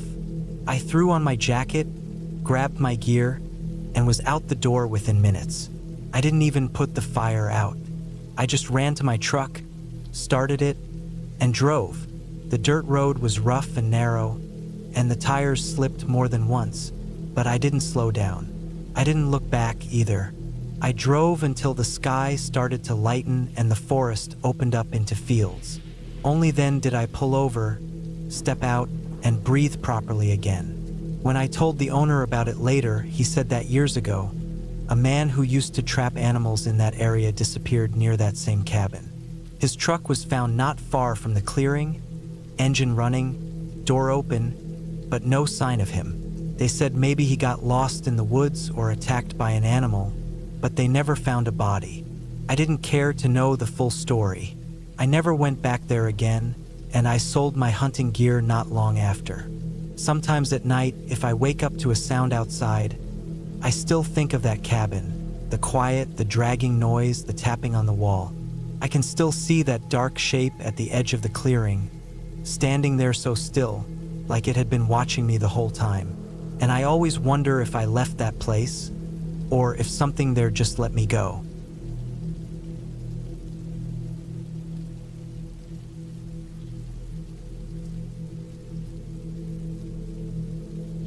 It was late October 2016. I had taken a few days off work and decided to stay at an old cabin my uncle used to own, deep in the wooded hills outside a small town called Logan Ridge, Kentucky. The place had been empty for years since he passed away, but it was still standing, solid and dry inside. I wanted quiet, no phone signal, no noise from traffic, no people around. Just a place to think, maybe fish at the nearby creek, and clear my head for a while. The drive up was long, almost 6 hours from where I lived. The last stretch was a winding dirt road that twisted through tall trees. All their leaves turned to rust and gold. It felt like driving into another time, away from everything. The air smelled like damp soil and pine. When I finally reached the cabin, the sun was low and the light had that orange glow that fades too quickly. The cabin stood alone in a small clearing, surrounded by trees on all sides. The roof sagged slightly, but the walls still looked sturdy. The porch creaked when I stepped on it. Inside, it was exactly how I remembered it from when I was a kid, old furniture covered in thin sheets, dust everywhere, and that faint dry smell of wood and thyme. I opened all the windows to let the air in. The nearest house was probably 2 miles down the hill. I liked that. I felt safe in a strange way because I thought being far away meant being away from trouble. That first night, I built a small fire in the old brick fireplace. I heated up a can of soup on a portable stove I brought and ate while listening to the sound of the fire and the wind brushing against the windows. It was peaceful.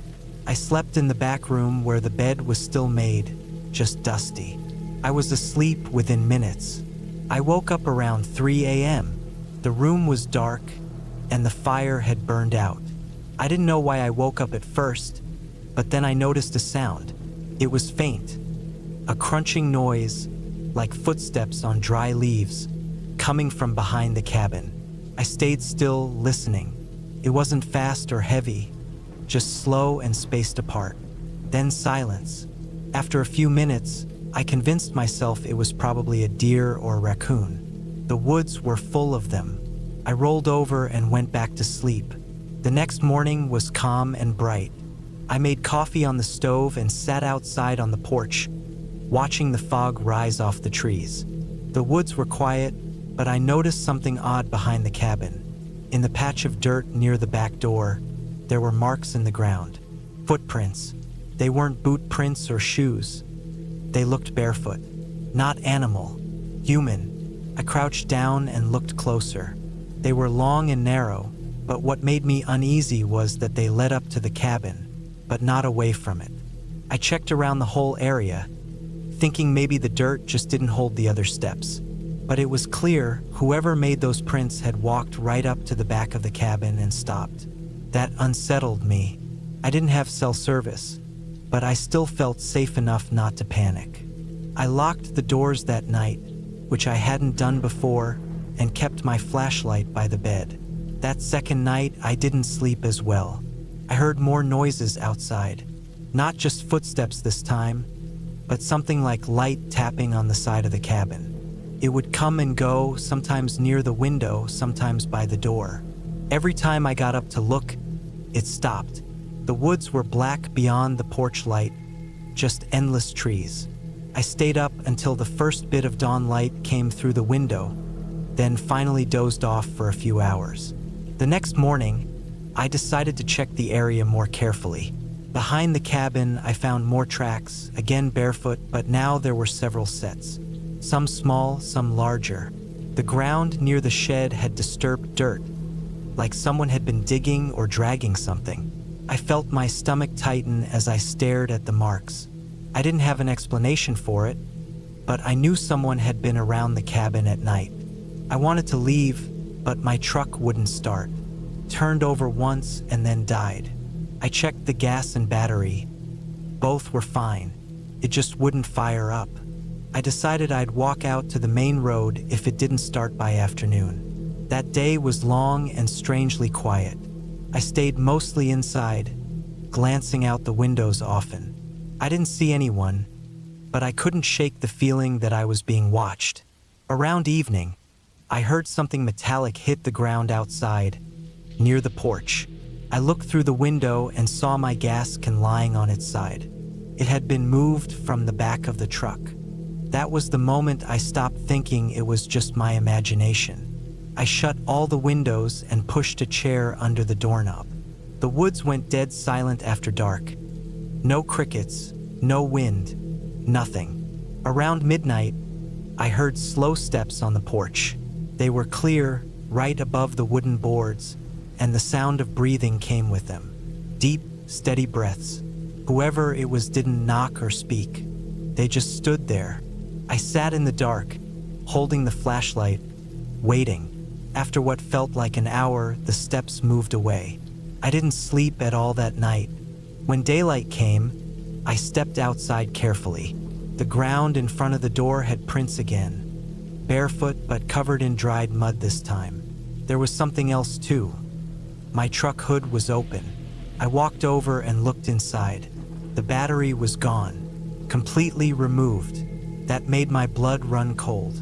Someone had taken it in the night. I knew I had to leave. I packed what I could in a backpack: food, flashlight, a small knife, and started down the dirt road on foot. It was almost 10 miles to the nearest highway. The woods were dense and quiet, and every few minutes, I looked back. About 2 miles down, I noticed a smell, faint, but sharp, like rot. I thought maybe it was a dead animal. I followed the road, and then saw a clearing off to the right. In the middle of it was a pile of old junk.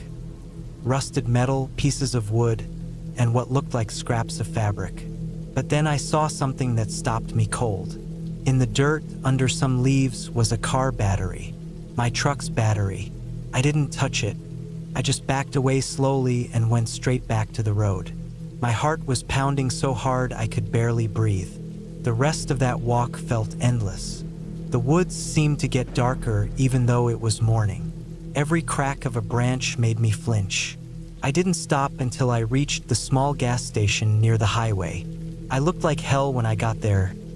Dirty, shaking, and probably pale as a ghost. I told the clerk my truck had broken down up the road and asked for a tow. He radioed someone from town. When the tow driver came, I didn't tell him the full story, just that I needed to get the truck back. When we reached the cabin again, the front door was open. I knew for sure I had locked it. Inside, the chair was moved, and my bag that I hadn't taken, the one with extra clothes, was gone. The tow driver didn't say anything, but he looked uneasy. He helped me load the truck, and we got out of there as fast as possible. I never went back after that. I sold the cabin a few months later to someone who probably thought it was a bargain. I didn't tell them about the footprints or the missing battery.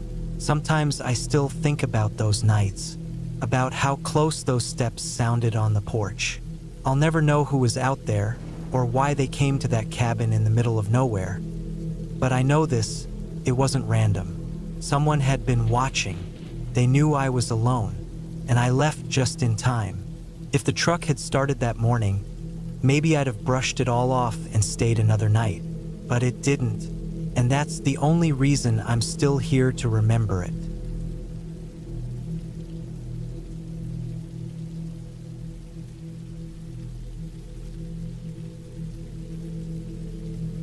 It was late October 2012 when I decided to spend a few days alone at my uncle's old farm cabin in southern Iowa. He'd passed away the year before, and the place had been sitting untouched since then. It was about a mile off the main road, surrounded by endless flat fields that were already stripped bare after harvest. I'd gone there thinking a little isolation might help clear my head after a rough few months. The cabin wasn't anything fancy, just a small wooden structure with peeling paint, a single bedroom, and a narrow porch that sagged under its own weight. Behind it sat an empty barn, its doors half open and creaking every time the wind pushed through the valley. The first thing I noticed when I got there was how quiet everything was. There were no birds, no tractors in the distance, not even the hum of bugs. Just the sound of dry corn stalks rustling whenever the breeze picked up. I parked my old Ford by the fence and carried in the few things I brought. Some food, a sleeping bag, a lantern, and a small cooler. The inside of the cabin smelled like old wood and dust. The floor creaked under my boots, and when I ran my hand along the wall, it came away gray. There was still furniture in there, most of it covered with sheets that had yellowed over time. In the corner of the living room stood a cast iron stove with a metal kettle sitting on top, rusted shut from years of neglect. The single window faced the fields, and from where I stood, I could see the tree line about half a mile away. It was quiet, still, and in some way comforting. That first day went by slow. I walked around the property for hours, just taking in the emptiness. There were broken fence posts leaning at odd angles, an old tractor half buried in weeds, and a chicken coop that had fallen apart completely. The barn was the only structure still standing firm, but it had a heavy, uneasy feel to it. Inside were a few rusted tools, an old ladder, and some hay scattered across the floor. I noticed scratch marks on one of the wooden beams, deep ones, like something had clawed at it long ago. I figured maybe it was from raccoons or stray dogs. When the sun went down, the air got cold fast. I lit a lantern and sat by the small table near the window. The silence out there was different at night. It wasn't just quiet, it was heavy, like the land itself was holding its breath. Around midnight, I heard something move outside. It wasn't close at first, just faint, deliberate steps out near the barn. They stopped, then started again, slow and spaced apart. I told myself it was probably a deer or maybe a coyote. I tried to ignore it and focus on the sound of the wind against the window, but then the steps came closer. They stopped just outside the porch. The boards creaked once and then nothing. I sat there frozen, staring at the window. I didn't move for what felt like forever. Eventually, I forced myself to blow out the lantern and lay down on the couch, staring up at the dark ceiling. I didn't sleep much that night. In the morning, I went outside to check around.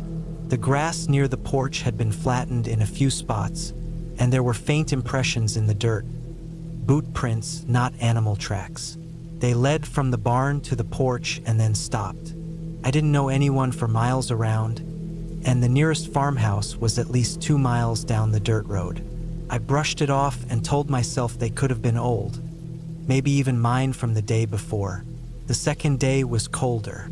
The wind picked up, carrying dust across the field, and clouds rolled in around noon. I decided to chop some wood from a pile near the barn, just to keep myself busy.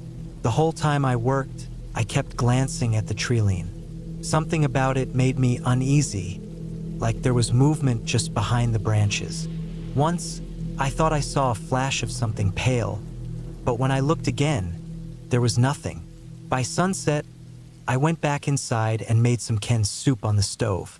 The smell of warm food filled the cabin, but it didn't do much to calm me down. I left the lantern burning low through the night, its dim light barely touching the corners of the room. Around 2 a.m., I woke up to the sound of something tapping against the window. Not a hard knock, just a slow, deliberate tap. I stayed still, staring at the faint outline of the window frame. The tapping stopped for a few seconds, then came again, 3 soft taps, one after another. I didn't move. My breathing got shallow, and I could feel my heart beating in my chest. I waited until the tapping stopped completely before I got up and turned the lantern up a little. The glass of the window was fogged over, but I thought I saw the faint smear of a handprint on it.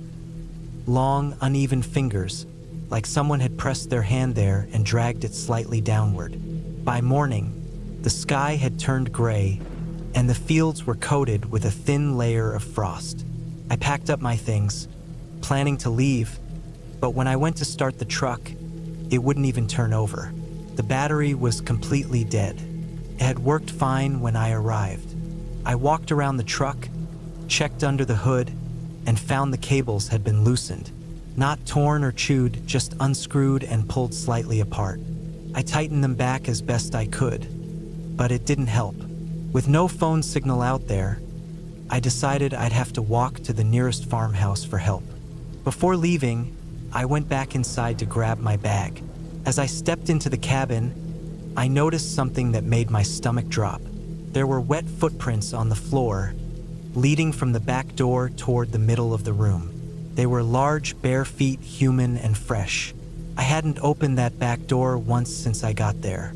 I followed the prints to where they stopped, right next to the couch I'd been sleeping on.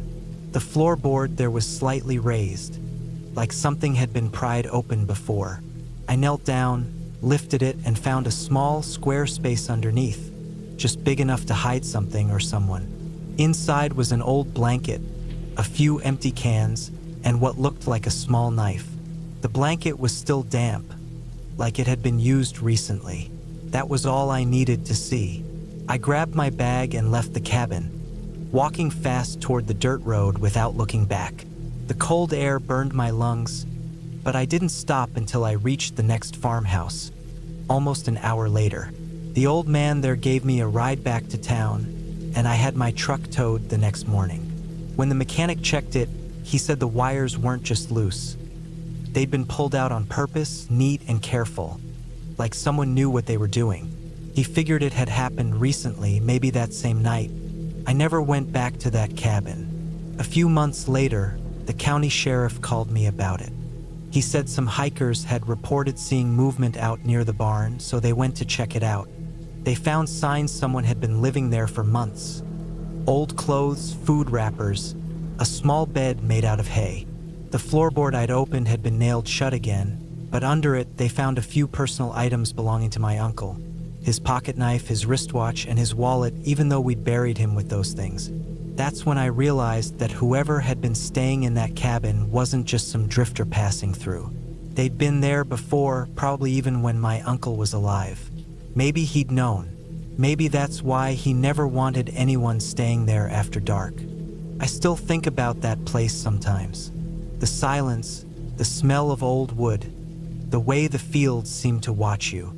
I don't know who was out there those nights or how long they'd been living under that floor, but every time I remember the sound of those slow footsteps outside the porch, I'm just thankful I left when I did, because I know, without a doubt, if I'd stayed one more night, I wouldn't have walked out of that cabin at all.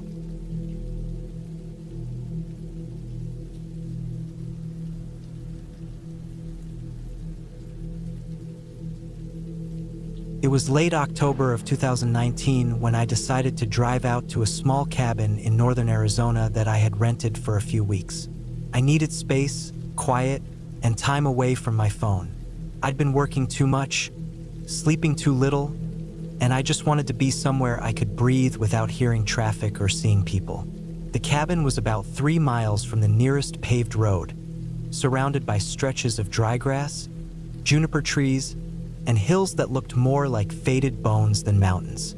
The air smelled of dust and pine sap, and the nights were colder than I expected. The first few days were normal. I spent them fixing the small things the place lacked, sealing a loose window frame, tightening the screws on the porch steps, stacking firewood beside the door. It was quiet, except for the sound of wind moving through the trees and the occasional cry of coyotes echoing in the distance. I liked it. At night, I'd sit on the porch with a cup of coffee, my dog Max curled beside me, staring out at the endless stretch of darkness. But after the fourth night, something felt wrong. Started small. The first thing I noticed was the silence. Not normal quiet, but a stillness that pressed against my ears. No wind, no insects, not even the faint chirp of a night bird. It was the kind of silence that made you feel watched. Max noticed it too. He'd sit up, ears twitching, staring out toward the tree line as if waiting for something to move. That night, around midnight, I woke up to the sound of footsteps outside. Not running or stomping, slow, deliberate steps that crunched over gravel and dry leaves. I froze. Max lifted his head from the floor beside my bed, his body tense, tail stiff. The sound circled the cabin once, then stopped near the back window. I lay there for what felt like hours, barely breathing, waiting for it to start again. Eventually, it didn't. The next morning, I checked outside. There were prints in the dirt, but not boot prints. They were barefoot, human-shaped but long, narrow, and oddly deep, as if whoever made them weighed more than a normal person should. The toes dug deep into the soil, leaving claw-like marks behind. My first thought was that it could have been some local messing around, maybe a hunter playing a prank. But the nearest house was several miles away, and I hadn't seen a single car pass by since I arrived. That night, I locked every door and window before lying down. Max stayed restless, pacing from window to window. Around 2 a.m., he started growling. Not barking, just this low rumbling sound deep in his throat. I got up and went to the window, moving the curtain just slightly. What I saw made my stomach drop. Someone, or something, was standing near the tree line about 40 yards away. The figure was tall, thin, almost unnaturally so. It looked like a man, but its movements were off. It shifted its weight like it wasn't used to standing upright, its limbs hanging too long at its sides. The moonlight hit its face just enough for me to see pale skin, stretched tight over its skull, and eyes that reflected the light like an animal's. I stepped back slowly, heart pounding so hard I could hear it. Max was staring, frozen, growling so low it sounded more like he was shaking. I didn't sleep that night. In the morning, I found more tracks. They circled the cabin again, close this time, right under the windows. One of them even led to the porch, stopping near the door before turning back toward the woods. I thought about packing up and leaving right then, but I convinced myself I was overreacting. Maybe it was some wild animal that looked strange in the dark. Maybe I was tired and imagining things. By the 7th day, I couldn't ignore it anymore. Every night, like clockwork, I'd hear footsteps or see a shape move near the edge of the trees.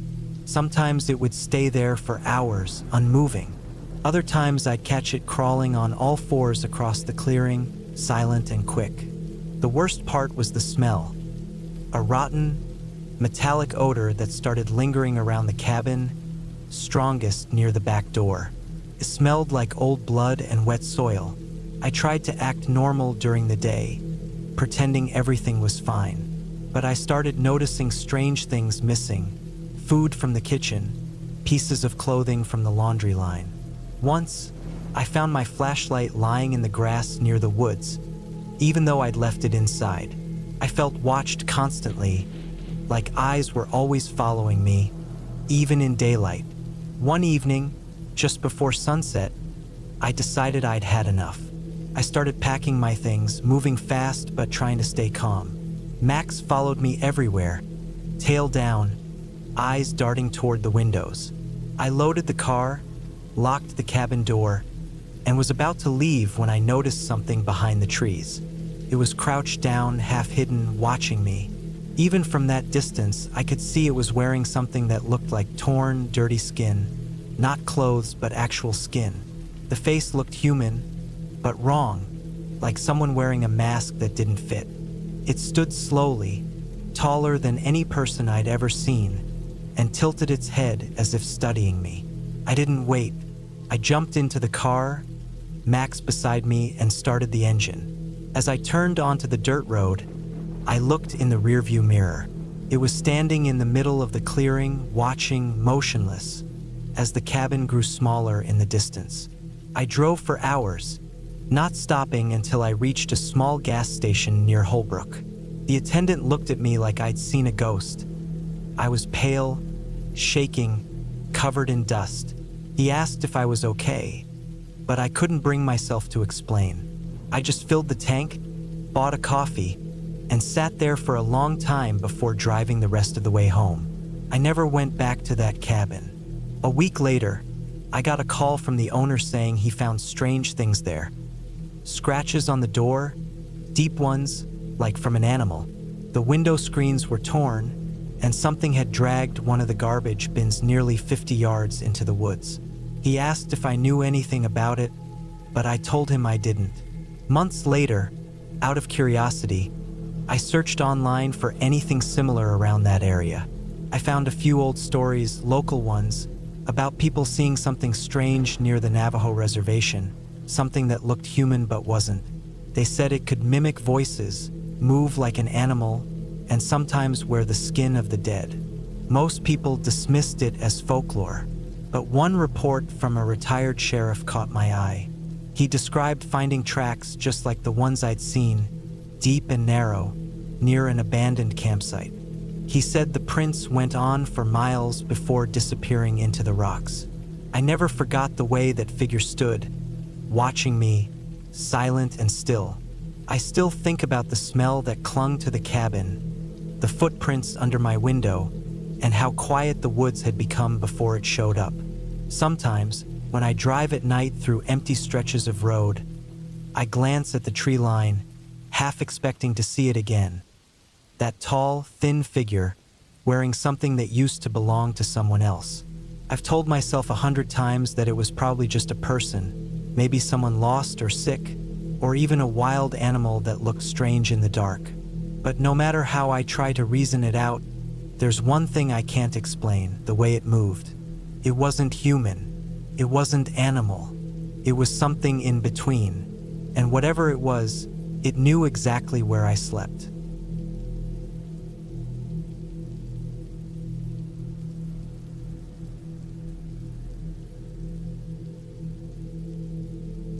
It was the autumn of 2016 when I decided to take a break from everything. I'd been working long hours in a small firm in Manchester, dealing with constant noise, meetings, and people who never seemed to stop talking. I was exhausted mentally more than anything. So, when I found a small wooden cabin for rent in the countryside near Northumberland, I didn't think twice. It looked quiet, surrounded by trees and fields, with barely any other houses nearby.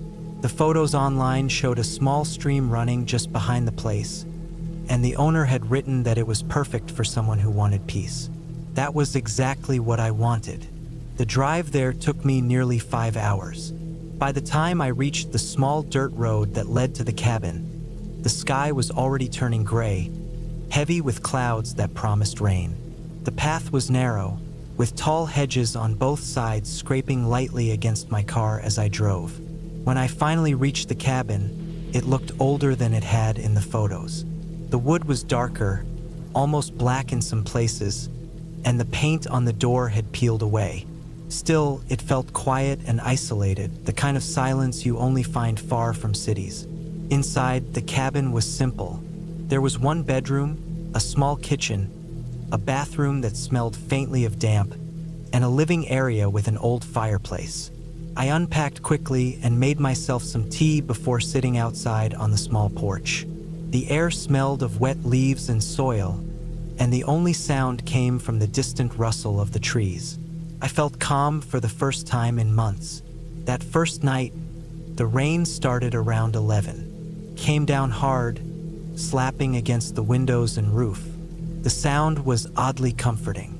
I remember lying in bed, listening to the water dripping from the gutters, and feeling completely disconnected from everything I'd left behind.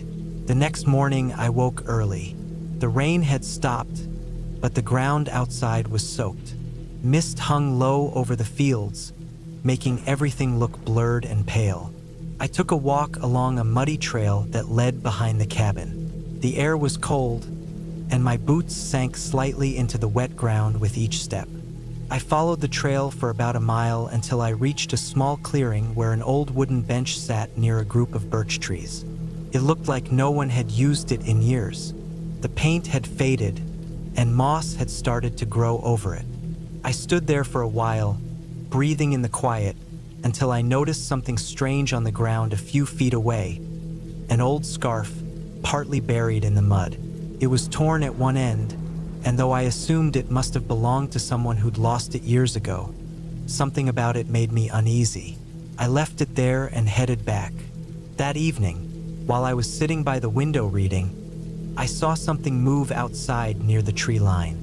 First, I thought it was just a deer, but then I realized it was a person. A woman.